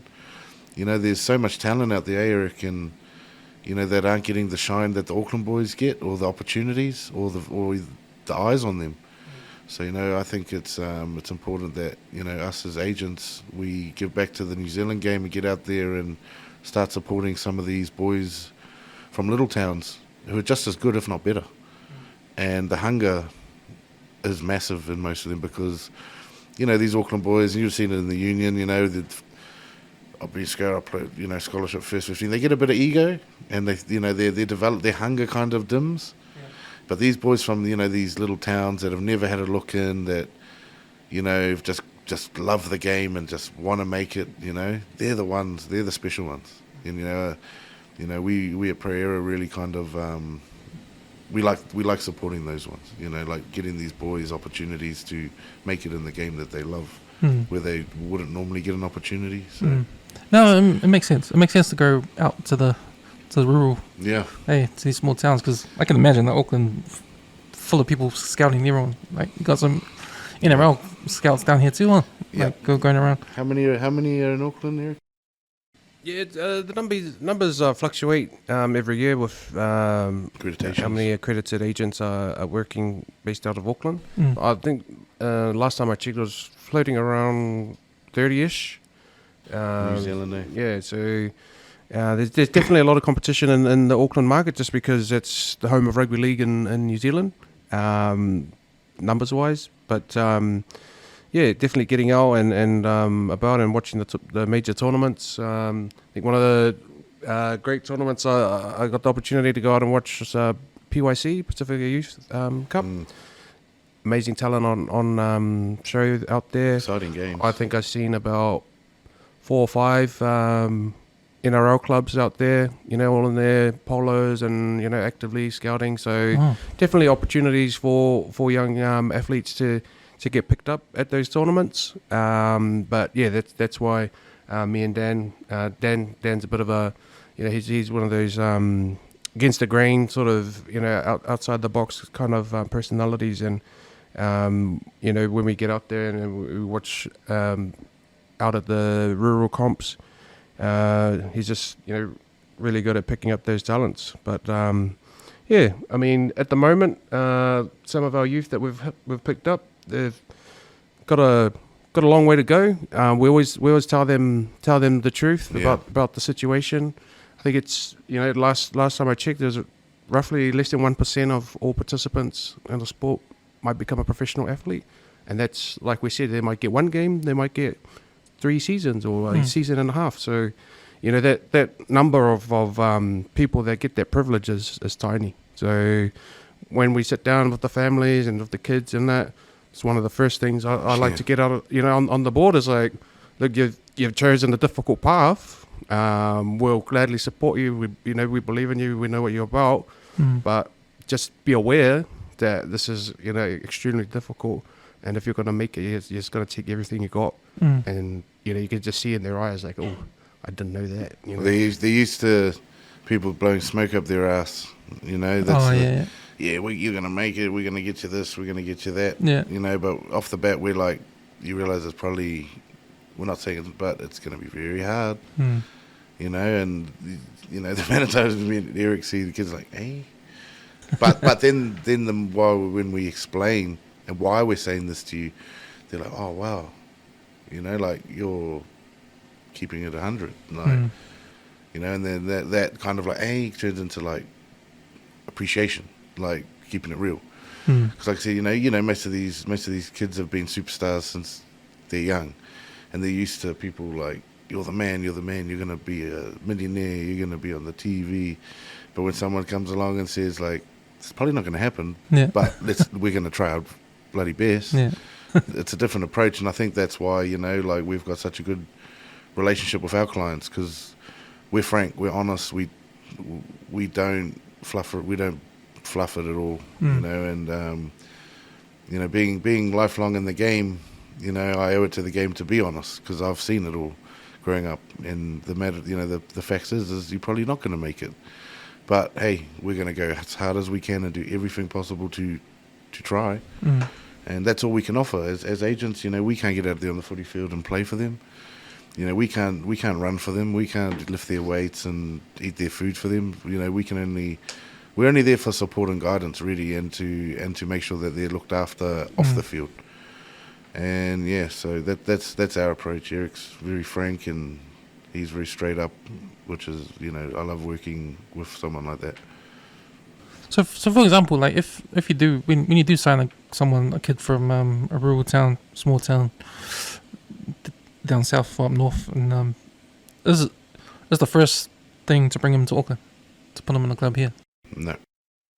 So how does it work? It's all situational. It's all up to the individual. It's a. Well, yeah, that's sort of where those questions come up. Yeah. That's sort of what we all look at it from the outside. Was like, oh yeah, we've identified this talent. What sort of support networks does he have around him? What training? What advice? All of those questions. Maturity level. And then when we sit down with the family, we find out what they think, what they have planned for their young person, their son, their daughter, and then we work out a plan. And we try and, we advise the family, this is what we think is best. What are your thoughts? And then the family says, oh, well, let's say, they got a young 16-year-old boy. He might be the best in Christchurch, for example. And we say, oh, based on where he's currently at and his situation, his school, where he's playing his rugby league, we think that the best chance of him making it is, and we'd outline a plan. It might be to come to Auckland. It might be to go to a scholarship, get a scholarship in either in Auckland or Australia or wherever. Or it might be just to come to Auckland, maybe play club rugby against men. We just go through that process with the family and we everyone's different. Yeah, we work with them. Sometimes the parents say, "Oh, my son is, he's not ready to go out there into the world. Yeah, he's naughty." Yeah, we've had a few. I don't quite trust him out in the world yet. And you look them in the face and say, your son better than us. So that alters what we had and planned for them. And then we just roll with it. Yeah, and we very much put out there off the bat, like a lot of agents. I'm not not naming names or talking bad, but a lot of agents are telling parents what's best for their son. Nah, he needs to do this, he needs to do that. We don't know what their kids, so who are we to say what's best? Like we may have a really good opportunity, like a full scholarship, Kibra Park, full development contract and all that. But we don't know what he's like at home. We don't know if he's lazy. We don't know if he's fighting at school. You know what I mean? So we're very much off the bat, like we give you options and we support what you choose. Yeah, I think the key for our approach is we try to empower the families to make an informed decision. Like Dan said, they know their son, daughter best. Yeah. And then the other thing is that young man, that young woman, they need to have the information, they need to have the ability to make that decision with the support of their parents. We encourage the parents to be like, look, we understand, you're the parents, and we understand that island mentality of, they're not an individual, I pay the bills, they're under me, Yeah. So we understand that mentality, but at the same time, it can disadvantage them if they go over to Australia or overseas and they're not used to speaking up for themselves. And then the coach and the management are asking them all these questions and they haven't said anything. So it's a really important cultural factor for us, is to try and empower the young person to stand up for themselves and make their own decision. Obviously, yes, the parents are there, but we try to say to the parents, look, you're not like us, you're advisors. You're not the one that's going to have to go and do the training. So do you know what I mean? Just support that young person and get them the information and the love and support that they need to make the right decision for them. Yeah. Because there's been, especially, young Polynesian players going over there too young. And there's been plenty of horror stories where, the worst of the worst has happened. And that's why we want to, prevent that. Yeah, it's a major thing for Dan and I is welfare. It's not only, they got a head knock and they should sit out certain games. It's how are you feeling? How are you feeling in the challenge? It's like we said, it's almost a insurmountable challenge that they've taken on. Yeah. And sometimes, for good or for bad, people have their old burn the boats mentality. It's like, we came on these boats. We're here now. We're going to achieve it no matter what. Burn the boats. We're not going back. I say that's old thinking. Yes, you're here to engage the challenge, but your family's always there to support you. We're always here to support you. You can always come back. You can always come back and start again. So, don't feel that just because they had the big family barbecue and, all the aunties and uncles came out and farewelled you and gave you a little, $50 or whatever. You can always come back. Yeah. You can always start a new challenge, start a new journey. You don't need to go and make some rash decisions. So I think that's a major thing for us, is looking after the players' mental well-being. Yeah, absolutely. Do you guys run into other agents when you're looking at other games? Well, it's a small environment. It's a small industry. Professional rugby league. It's a small community. I think everyone is sort of aware of each other people's movements. It's not something we actively engage with. No. But we're definitely aware of people that we are in competition with. And we like to think that we're not in competition with them because we've got a different approach and we're operating at a different level. But at the same time, there's only so many accredited agents within the rugby league space. And so, everyone sort of knows everyone. Pie. And everyone's registered. You have to be registered. And so even if they're not aware of who you are or what you do, all they do is got to look up on NRLPA website, and there you are. And then, who's this guy? So it's quite a small space. Yeah. I had Sam Tutabo on the podcast because he's an agent in the UK, looking after the Pacific Island guys that go over, and he was saying some of these agents that they get, they just see them for the day they arrive, and they don't see them ever again. Yeah. Until their contract finished, and then they show up. A lot of boys that I know that have agency, like, I haven't heard from my agent in like 8 months. We every week, nearly 8. Yeah. So like the traditional business model of being an agent is just a numbers game. You just try and sign as many people as you can. Hope for the one or two. And you hope for the ones that's going to cash in for you, and then it's just a juggling act. How often do you need to see them? So it's mandated in the NRLPA Rugby League Accredited Agents scheme and rules is that you must physically see your clients at least once a year. Twice, no? Twice a year. Oh, that's good. So twice a year. So imagine that that's probably what limits you is. I got to see them twice a year. So you can probably do 2 to 3 meetings a day, and then that's probably your upper limit.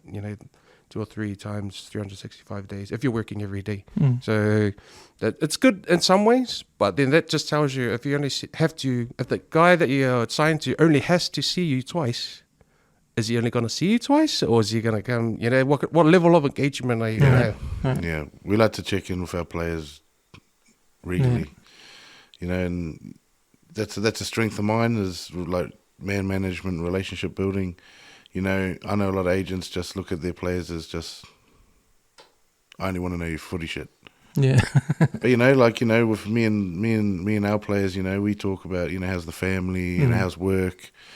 You know, they react, you know, their Instagrams, if they're at like a mean beach, they go, oh, mean, where's that? You know, just little things that, you know, put a little bit of personal touch in it, and it pays off, because you build that level of trust. Like, you know, I've had calls from some of our boys like 3, 4 in the morning just because they can't sleep because things are on their mind. Right. And they're over there in Oz and no family, and they don't want to burden their family, so they'll ring me. But they're comfortable to ring me. You know, and that, you know, that's what I like to think, you know, that you can be there for them and they trust you to be there. And, you know, be comfortable to reach out, because you know what we're all like. We've all been young men. Reaching out is like looked upon as weak, but I try and empower. And, you know, Eric, we empower our athletes to always voice concern. If something's not even bad, but just making you uncomfortable, let it out. Let us know, because things can fester, and then it affects your head, then it affects your mood, then it affects work, and then it affects training, then it affects your performance, and then your performance, you're getting yelled at from your coach, and then it's just a big snowball of shit. So it's important that, you know, we empower our athletes to talk. You know, just let us know everything's okay. You know, and, you know, happy off the field, happy on the field, and vice versa. So it's just wraparound care. You know, don't just be a business and be an agent. Be a trusted, like a mentor and a confidant too. Even if they don't take it, just at least make them feel like that's available. You know, I think that's very important, Eric. Especially with the young kids, like more importantly, like young kids that like 17, 18, 19 years old, like you gotta have that more of an effort when it comes to kids like that. Well, one of the things that, you know, I'm proud of our business, Dan and I, is we base it on traditional Polynesian values. You know, we treat our clients like family. We say that to them, you know, off the bat, you're our family now. We'll look after you. We'll look the parents in the eye. You know, it's a big thing. You know, you can't say that and then, oh, you didn't answer their call, you didn't get back to them. You know, so can be a little bit of a cliche in the corporate world. You know, people are family or whatnot, but I think, you know, we try to live to the best of our ability, our Polynesian values, and it's a work in progress. You know, similar to yourself. You know, we're growing, and you know, we're making indents in the world, but I think we'd like to keep growing and keep learning from our experiences. But that traditional base of Polynesian family values is core to what we do. Respect and love, you know, and like we've had some hard situations, you know, we've had some tough situations we've been in as a, you know, with our company, but it's our core beliefs and our core values that have pushed us through the other end. And, you know, just because someone's treating us not right doesn't mean we're going to treat them. You know, we stick to who we are and what we believe in, and you know, pure intentions, and we'll always come out the other end and with the right result. You know, so I think that's very important. I guess when it comes to older clients, it's not that prevalent, is it?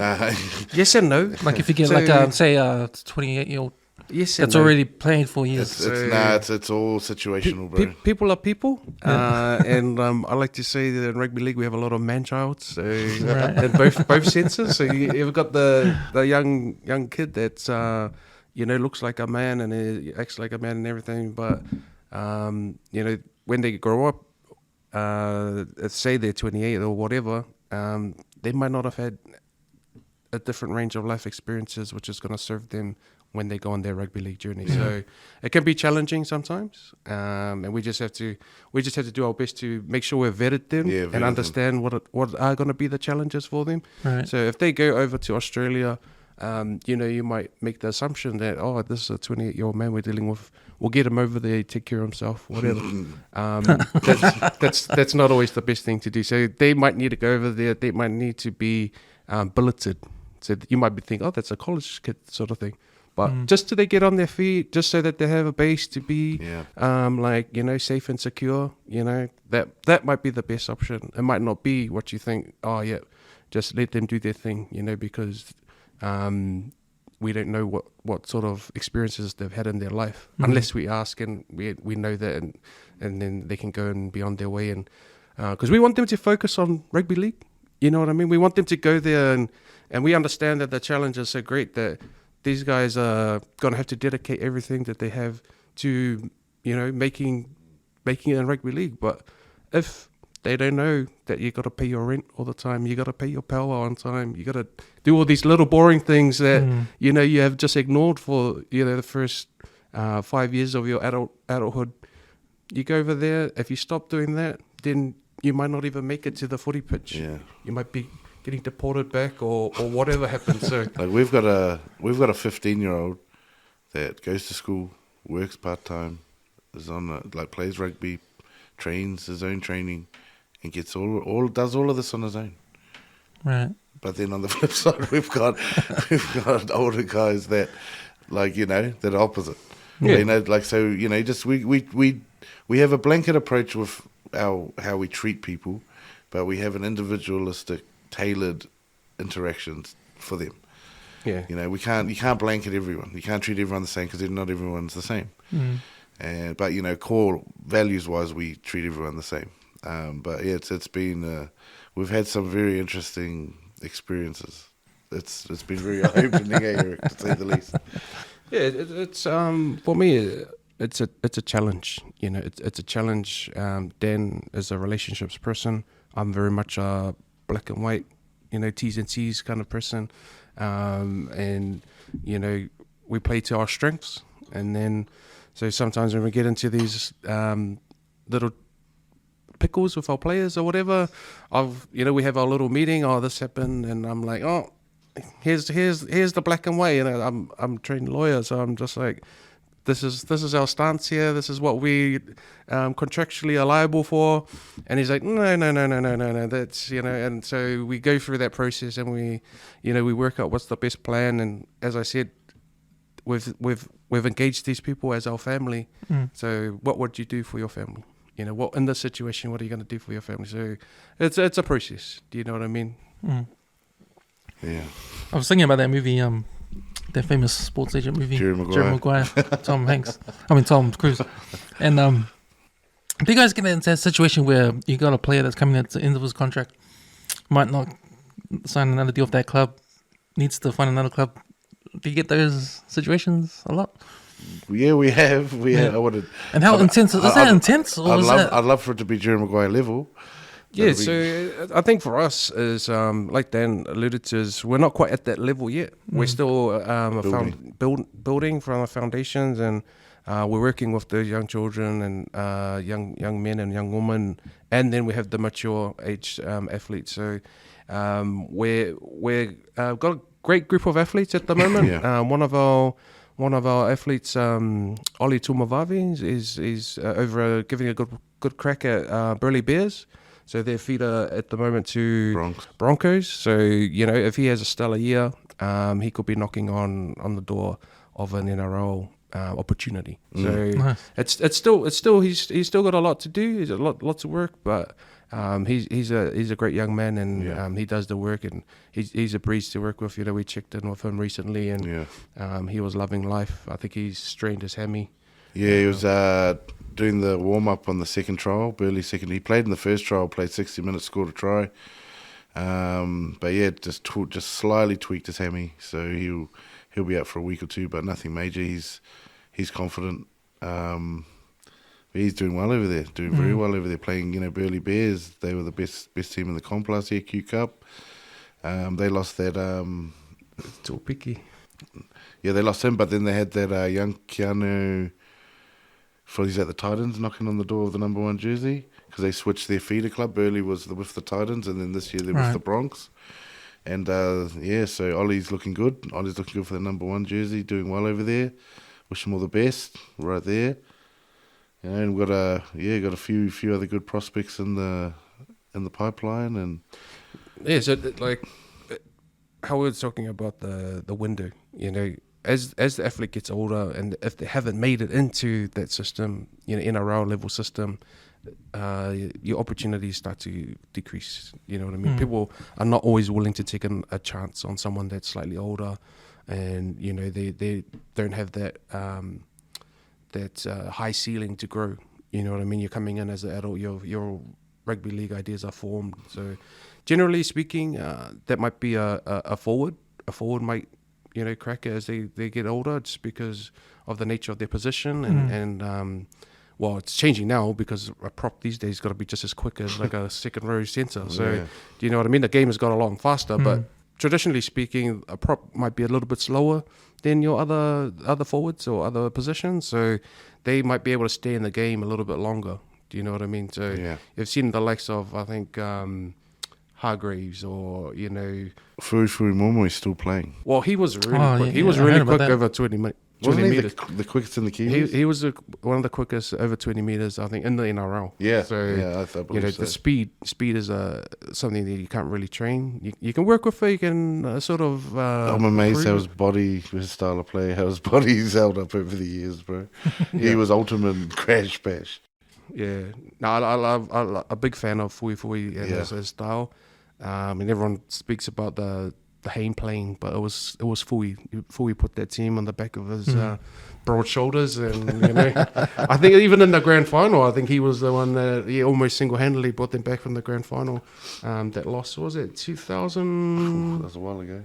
9, I want to say. 7, 8. Yeah, maybe around there. Hayne playing. Inu.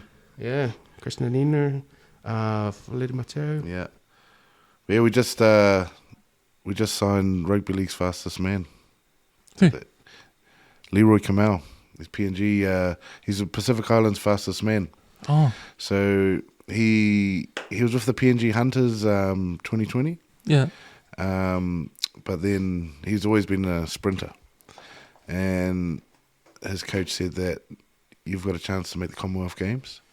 So he dropped out, trained full-time, got a scholarship at Kansas University, like NCAA scholarship, just finished. Made it to the Commonwealth Games, competed for PNG, broke all the PNG, I think broke the 200 and the 400 meter record. He's like Pacific Games champion. He's only just turned 24. And we just signed him now. He's coming back to rugby league. Oh, true. Runs a 10.2. Oh. 10.2.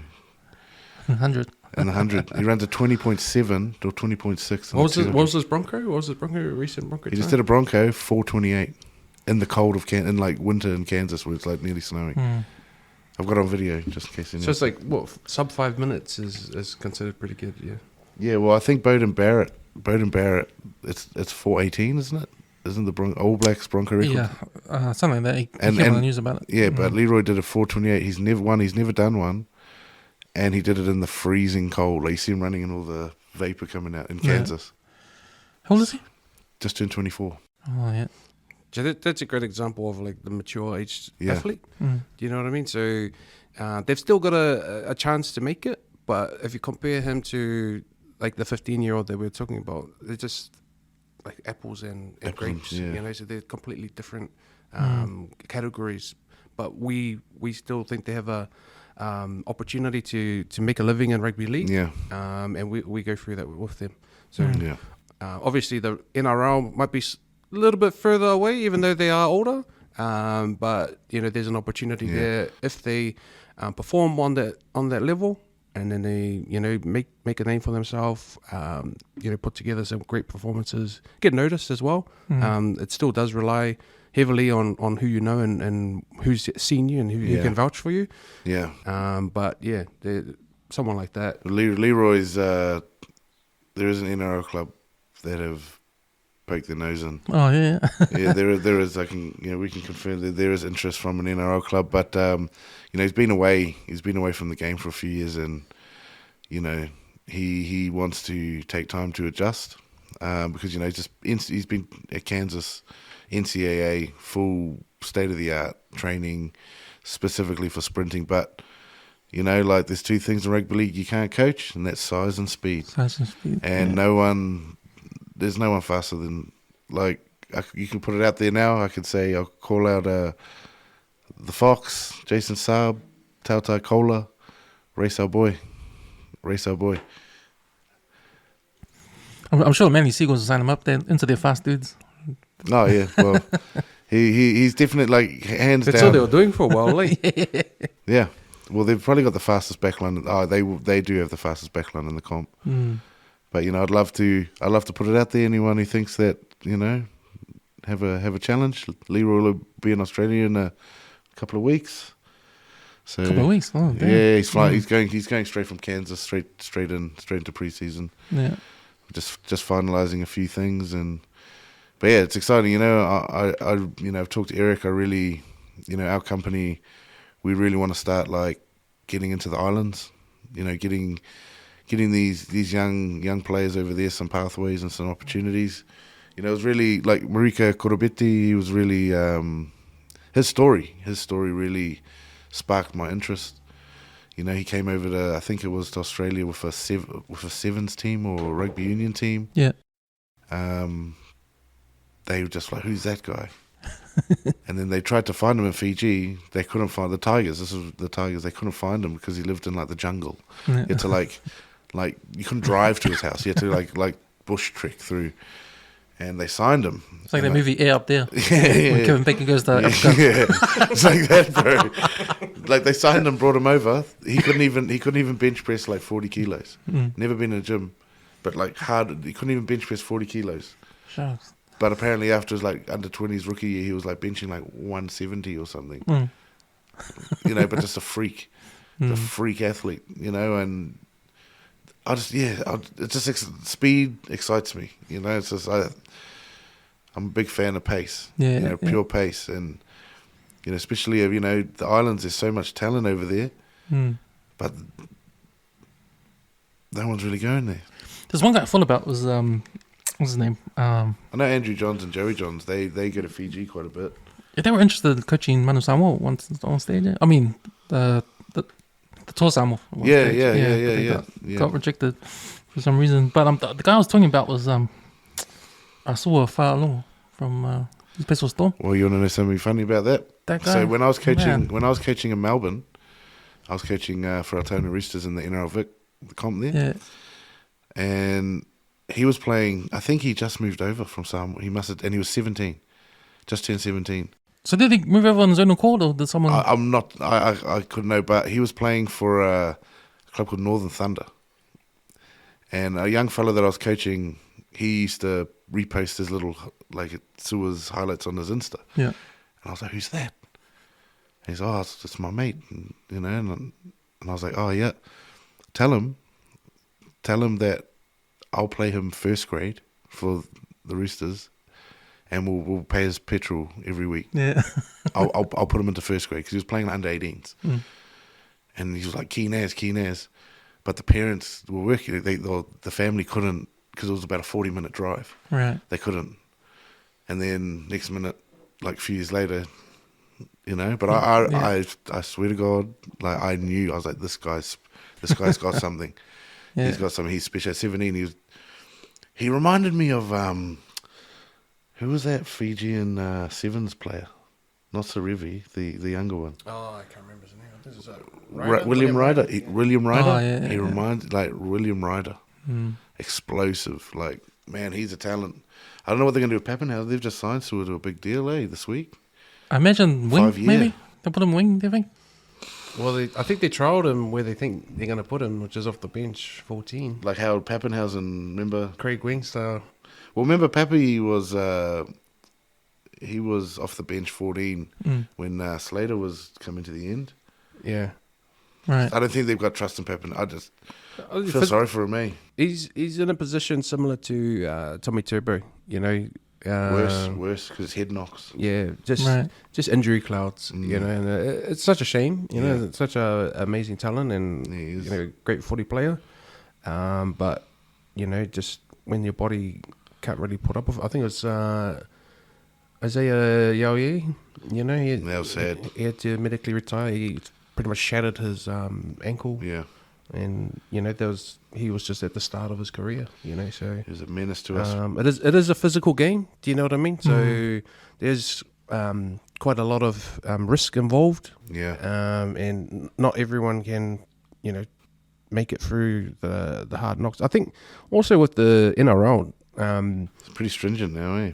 the season is quite long Yeah. comparatively to a lot of competitions around the world. Yeah, So- 28 weeks, I think. 28 weeks, and then you've got, what is it, internationals and origin. Representatives, yeah. Then you're asking them to fly to Vegas, and it's just a lot of wear and tear on the body, especially if you're already maybe a little bit more susceptible to an injury.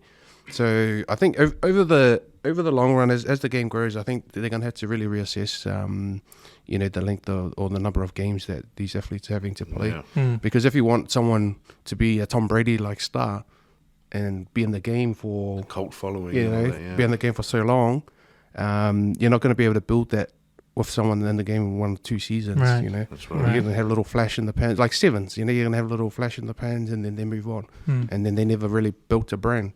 Not like a Brian Lima or something where they're in the game for so long that they got a cult following, and anywhere he goes in the world, he's well known. So Brian Lima's longevity, man. That guy's an Iron Man.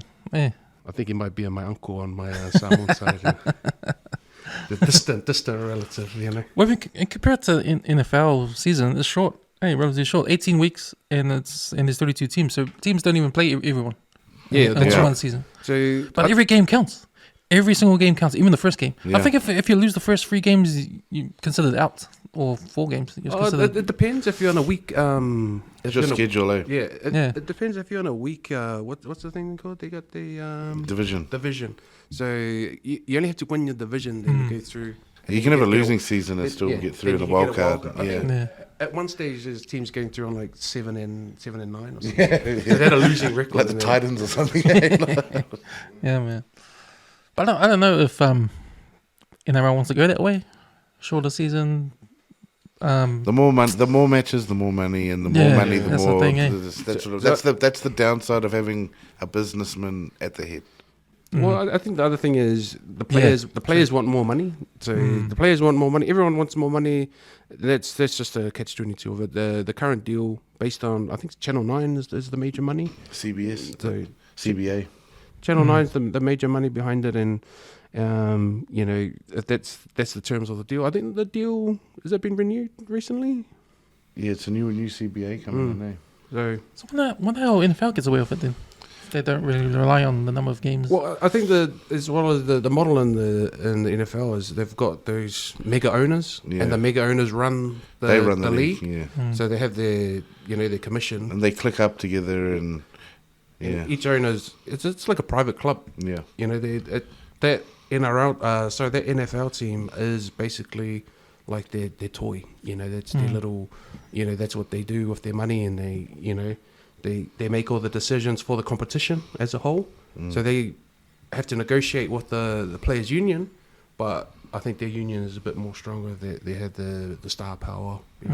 But all power to the NRL You're union. doing a good job, man. I think it's Clint Newton, president. So they're making inroads. I think maybe UFC needs to go that way. Fighters union. Well, it should all change now that they've done the merger with WWE. That big merger with UFC and WWE. So, oh man, he's carving. So do you guys get involved with the unions, playing unions here in You're Australia? under. So the NRL accredited agents scheme is under the NRLPA, which is the players' union. So they're the body that regulates players' player agents. So you guys need to understand the rules to move So forward. it's a very long and stringent process to get your accreditation. Yeah, so it's quite heavily regulated now. More people get rejected than accepted. All right. Yeah. And I think it's all based around player safety, so financial safety, and also your you're not being taken advantage of either mentally or in any other form. So it's there's definitely checks and balances in place to protect the players and the families' welfare, and that's under the NRLPA umbrella. So technically, you're like a you're an employee almost of the or RLPA. contractor of RLPA. You know, where Right. they're like the governing body. So you might have Service for Lawyers. You have New Zealand Law Society, and if you say you break the rules or you do something, Right. you go before them, and you can plead your case. So it's similar for that. So do agents need to sign contracts with them, like when they have players in the NRL, for instance? Like, Yeah, so the that's contract. when the process starts. Yeah, so you get your accreditation, and then that gives you the right to work within the NRL systems. Mm. So I think it's from, is it Harold Matz and up. So it's like once you're working with. Yeah, so Harold Matts, Harold Matts, this is under 17s, under 19s, under 21s, and then NRL. So those Right. grades that are attached to an NRL club only, you need accreditation for. Right. For example, so how we started, like we did a unique model where we wanted to get experience in the market and the industry before we got our accreditation, and the only way you can do that is getting adults, which is 18 and up, and being their player agent by getting them contracts outside the NRL. So New South Wales Cup, Queensland Cup, Denton Cup, the group 10s and that. Which is the regional competitions in New South Wales. So yeah, carry on, bro. So yeah, like Dan was saying, we gained our experience within the industry just with working with athletes outside of that accredited system, and so that's an option. But once you want to work within the network, which is where all the like the professional setting basically, and it's all the pathways. So when I said Harold Metz is under 17, you want to get your young athletes into those systems, and so for us to grow as a business, we had to go and explore getting accreditation. And I was the first off the bat to go out of us two. There was a company decision at the time, and then Dan will go for his upcoming soon in April, actually. Yeah. This month, really, Yeah. end of this month. So, Dan, you can hit the books, brother, and it sounds like he's already halfway there. He's the one citing more than halfway, mate. Yeah, he's the one citing all the regulations there. So it looks like he's been doing his homework. It's a lot of research, involved. Like you gotta know all the rules. The good thing is that my lifelong relationship with rugby league, it's pretty much just common sense. Right. Regulations and rules, like I'm pretty familiar with from coaching, because you got to know these things. So I'm pretty confident. And I'm looking forward to it, and I'm good at building relationships. So once I get this accreditation over the line, we go into that next level. Nice. Nice. we already got some big plans in place. So as a lawyer, like it's like taking the bar exam or something like that. Like So in New Zealand, we don't actually have a bar exam, but it would be if we did have that. I'm familiar with the analogy. what's the New Zealand? So equivalent? in New Zealand, to be a practicing lawyer, you have to get your law degree first, so that's separate, and then to practice in New Zealand, you have to do this course. It's called professional practice course, and that's run by. You can either do it at one of the providers, but basically it's like that exam, but it's spread over sort of like it's just like a course you just do, and then it's like NCA. You just go and you tick off certain things. So you have assessments and you go through the process, and yeah. But I would say it's similar actually to getting accredited, because to get my accreditation, I had to do like a full day's orientation where they just slam you with information, and they're presenters, and they go through all the major rules. They're the big no-nos. Like, don't do this, don't do that. And Right. by the end of it, you're sort of a little bit brain dead. But unfortunately for me, I had work the next day, so I had to do my exam. So you do your exam straight away. They gave it till 1 p.m. the next day, which would have been 11. So I would have been at work when it was due. So I was like, all right, now that I'm brain dead, I'm going to sit down and do my exam overnight. So I quickly squeezed it out, and was fortunate enough. They didn't tell us the exam, like Results. the exact results. They just said you passed. So I was fortunate enough to get through on that. Yeah, another one of those late night exam sorting the night before. Yeah. So I'm quite familiar with those ones. Yeah. Yeah. So the accreditation, do they always keep track with keeping up to date with, like, in the future? Like, say 5 years time, do you do it again? Make sure you guys are up to scratch? Needs to be renewed yearly. Oh, okay. And similar to most professional industry bodies, they make you do what they call CPD, or continuing professional development. You're just getting points. Yeah, so I think you have to do like 10 hours. I have to check that. It might be 20 hours. So I think it's 10 hours, and then you basically just do certain activities which help sharpen your skills. But I'm lucky because you can cross-credit the ones that I do for my my loyal practice. Oh, true. So cross. I just put down the same. I'll just copy and paste my one over, and then good to go. But I think they have some mandated courses. So player welfare. I think there's a course I think you have to go in person and do, which I think might be mandatory this year for me. And I think I read every new CBA. There's a whole like revision, because CBA is critical to what we do. What's CBA? Like the broadcasting agreement, Oh, because that's all the salaries, all the. So all of that. the CBA is the collective bargaining agreement. So that's when you sign to the NRL, you it's sort of like a union agreement. Yeah. So if you worked in a unionized industry here in New Zealand, you'd have a CBA. You wouldn't have a individual bargaining agreement.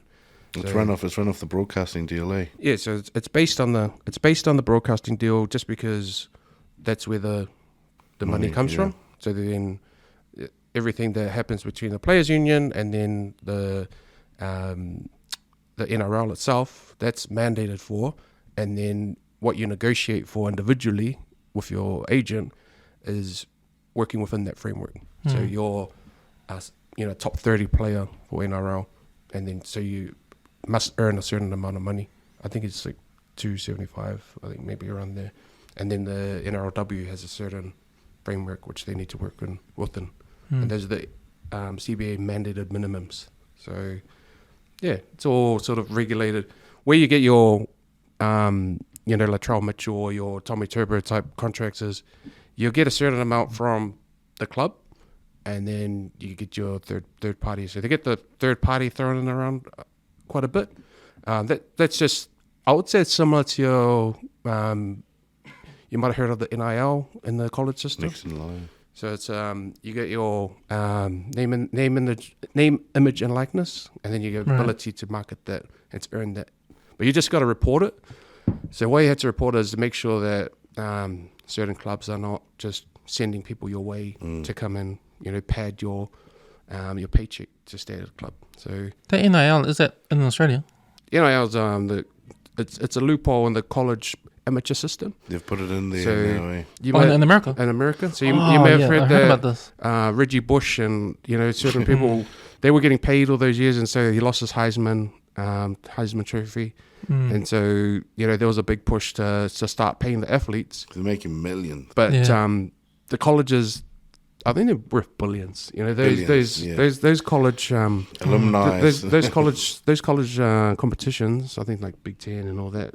They were worth billions, and they had deals bigger than the NRL. Yeah, and because they have TV deals, TV deals, and those athletes were getting paid nothing. Nothing. They weren't allowed.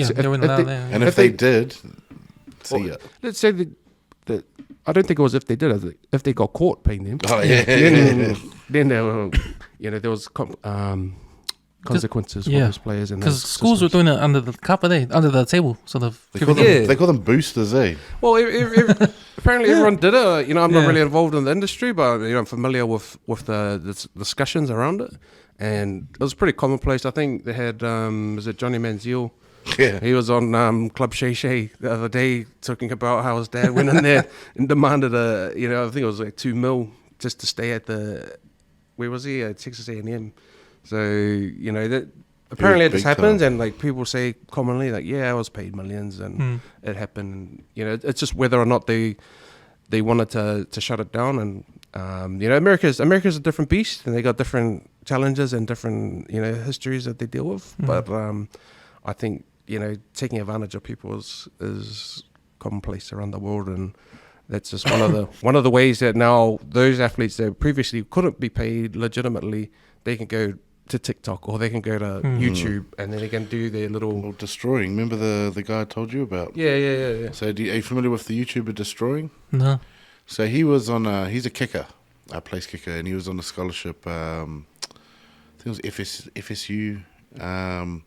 Maybe don't quote me on that, but he was just vlogging his days, just doing a personal vlog.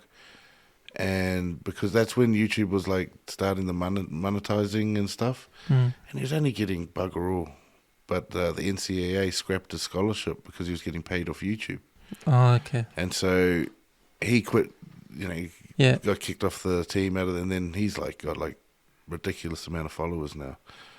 But now he's just like, oh, you know what? Yeah, the rules changing now. Like It's probably because they don't get actual salary in college, but they can use the NIL. Yeah. So well, they can brand themselves now. They are a brand. They are a huge brand, and the jersey sales, the merch sales, the likeness, like things with coffee. The Americans go all out. That's what happened to the American college football EA Sports game. So they had to stop making it because the NCAA football. Yeah. So they had to stop making it because all the kids weren't getting paid. And so there's lawsuits that was mean. and whatnot going on. That was a mean game. So it's different for NFL because they're all getting a cut. You know what I mean? But then it might change now. But I think that because they're going to have to go and they can't afford it. The budget's they can't afford it. They can't afford to make it. Because what happens when NRL has the fantasy and you've got players' names on the app? That's owned by the NRL. And then you've got games when the players are in the game. That's why there hasn't been a game for ages, bro, because of the... and I've looked into this because I've really wanted EA Sports to make a league game. Yeah. But the budget that they're assigned to make the game is small because that's why it's like Blue Ant. That's what the developer that did the NRL, like the Rugby League. Yeah. The budget's so small, but the amount of percentage from the budget they have to pay the NRLPA to pay down. That's why the game's so shit. Oh, shit. That's why so many forward pass glitches and, because so what Eric was saying, that's probably why there won't be another college football game because... Well, they're going to have to negotiate individually. Yeah, negotiate individually. Yeah. And then you've got some athletes that's... Shador Sanders. Generating like $1 million. Well, he's on like 8... Shador Sanders is on like something 8 million or something. So then that's, each individual and it just becomes ridiculous. So. That's why FIFA... They might be able to get it done, but I'm not hopeful for that one. That's why there's no more FIFA. It's EAFC now.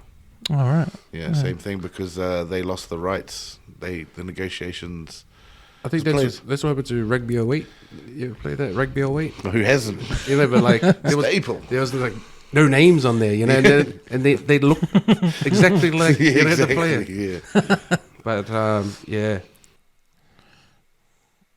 that's it's interesting, like how it affects games, affects anything that's got to do with the player. Like if they're on anything that's other than,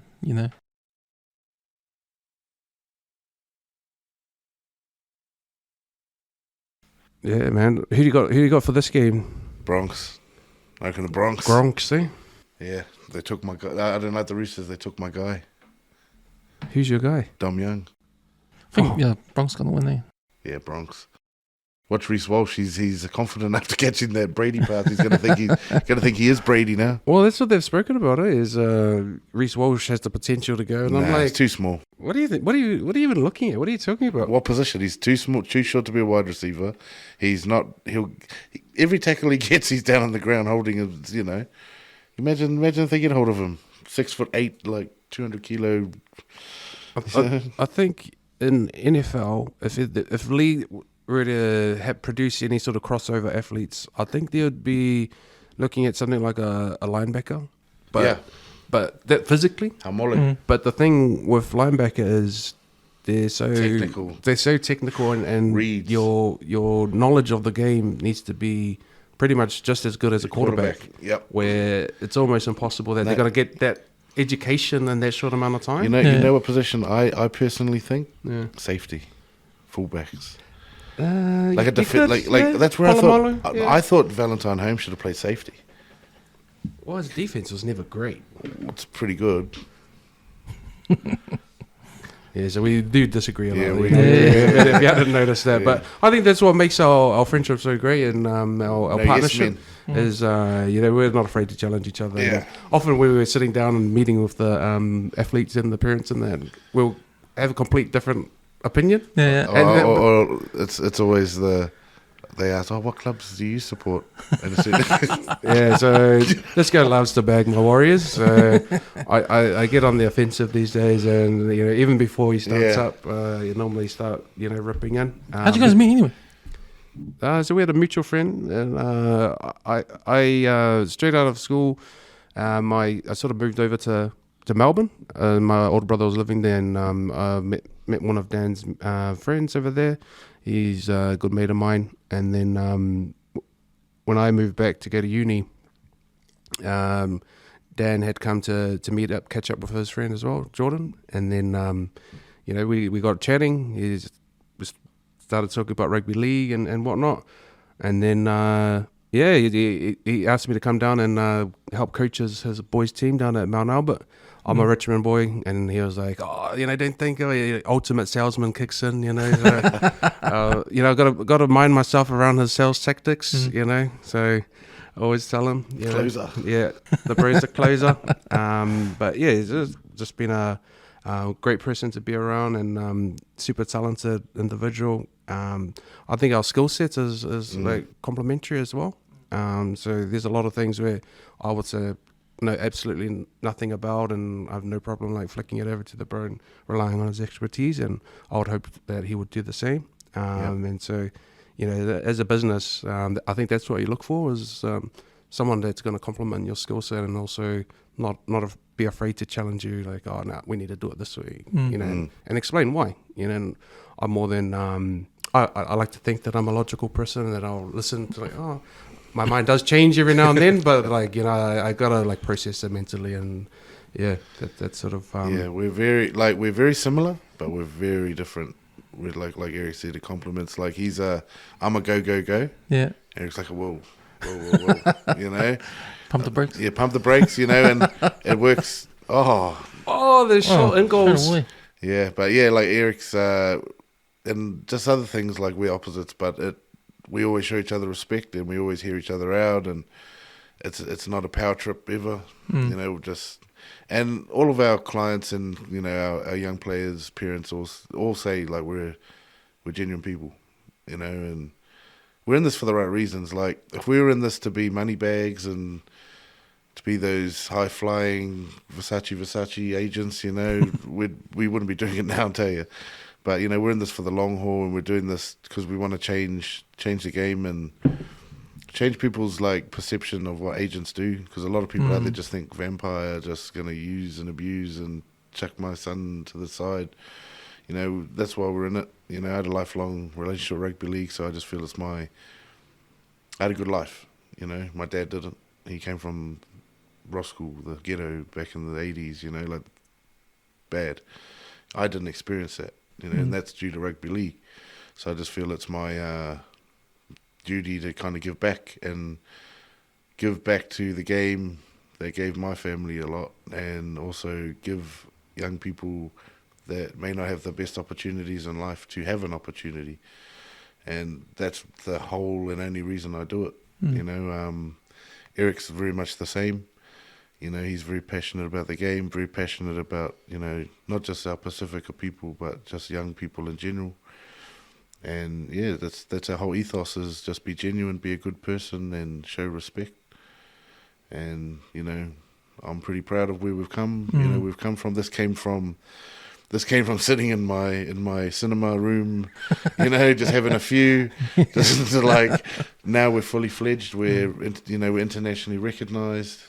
Our respect and our reputation is building, and all of our senior athletes all are contracted 100% across the board.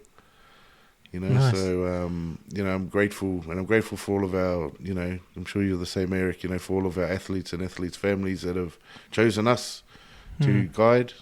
It's humbling, especially the young ones, because it's a big thing, It's a big thing having like the influence and the responsibility. It's a massive responsibility. Massive responsibility, you know. We don't take that for granted in any shape, way, or form, you know. And it's humbling that, you know, people we don't know are entrusting us. So, you know, I'm very privileged to be in this position, and He's off. very privileged to, you know, be working with Eric. You know, it's very hard to find a genuine person in this game. But Joey. You know, so yeah, it's been awesome, man. It's very eye opening. It's very hard. It's a very hard job. It's not. People think it's just make a few emails and a few calls and No. happy Larry, but you know, you can ask my missus. She knows how stressful, you know, this job can be. But you know, at the end of the day, I don't care how stressful it gets. If I'm having a positive impact on changing people's lives for the better, hey, bring on all that stress. So Nice. yeah. Yeah, well, I think business in general is difficult. You know, it's a difficult challenge. Not everyone has that entrepreneurial sort of spirit in them. I know you get a lot of YouTube these days, a lot of Instagram, and you have to start your business. You have to, you know, go and buy 5 properties and do all of this stuff. And it's easier said than done, you know, obviously. But, you know, I'm glad to be, you know, taking up the challenge to get into business with the bro and to try and help these young people.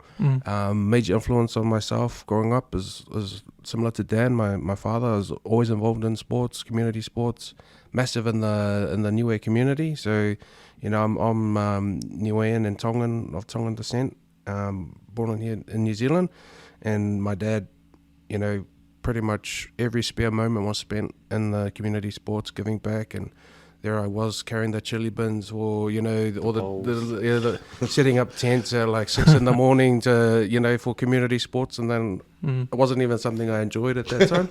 But you know, slowly, you know, just caught the bug from the old man, and you know, even try to drift away from the Warriors, but you know, that wasn't happening, you know. So yeah, give it up to the old man. He really inspired me to get involved in sports.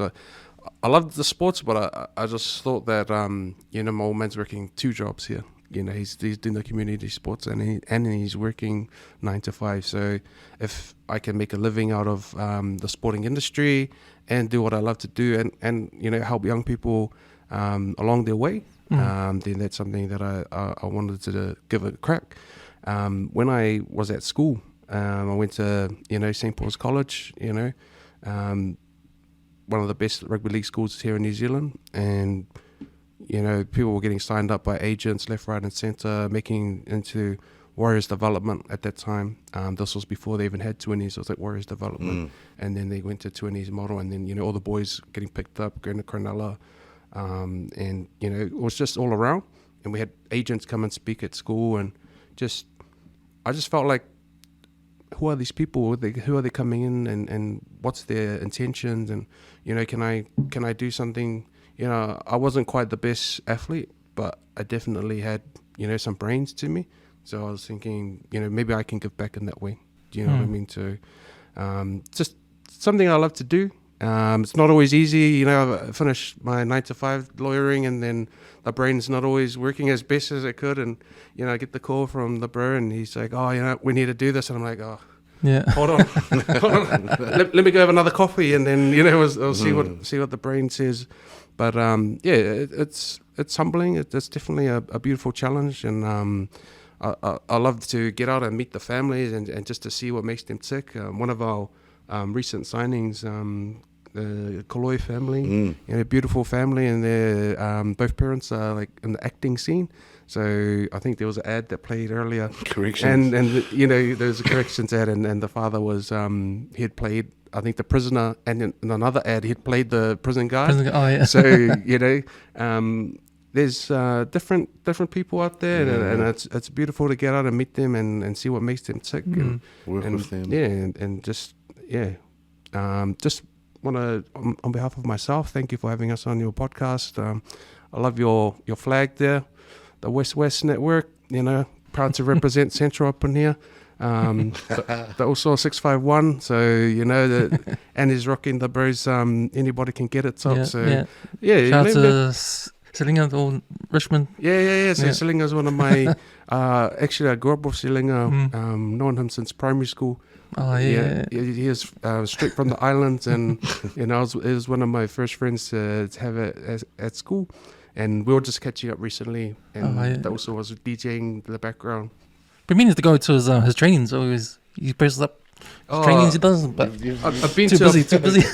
I've been to a few, but I flunked out, and they go harder and harder and more intense, you know. And You're trying to build into it. and he was looking like Michael Jordan to me. I was like, hey man, what's this? I don't want to end up on Last Dance, so privileged to be on your podcast, man, and can't wait to see the results, and hopefully you can edit the little bits out of me there, watching the game.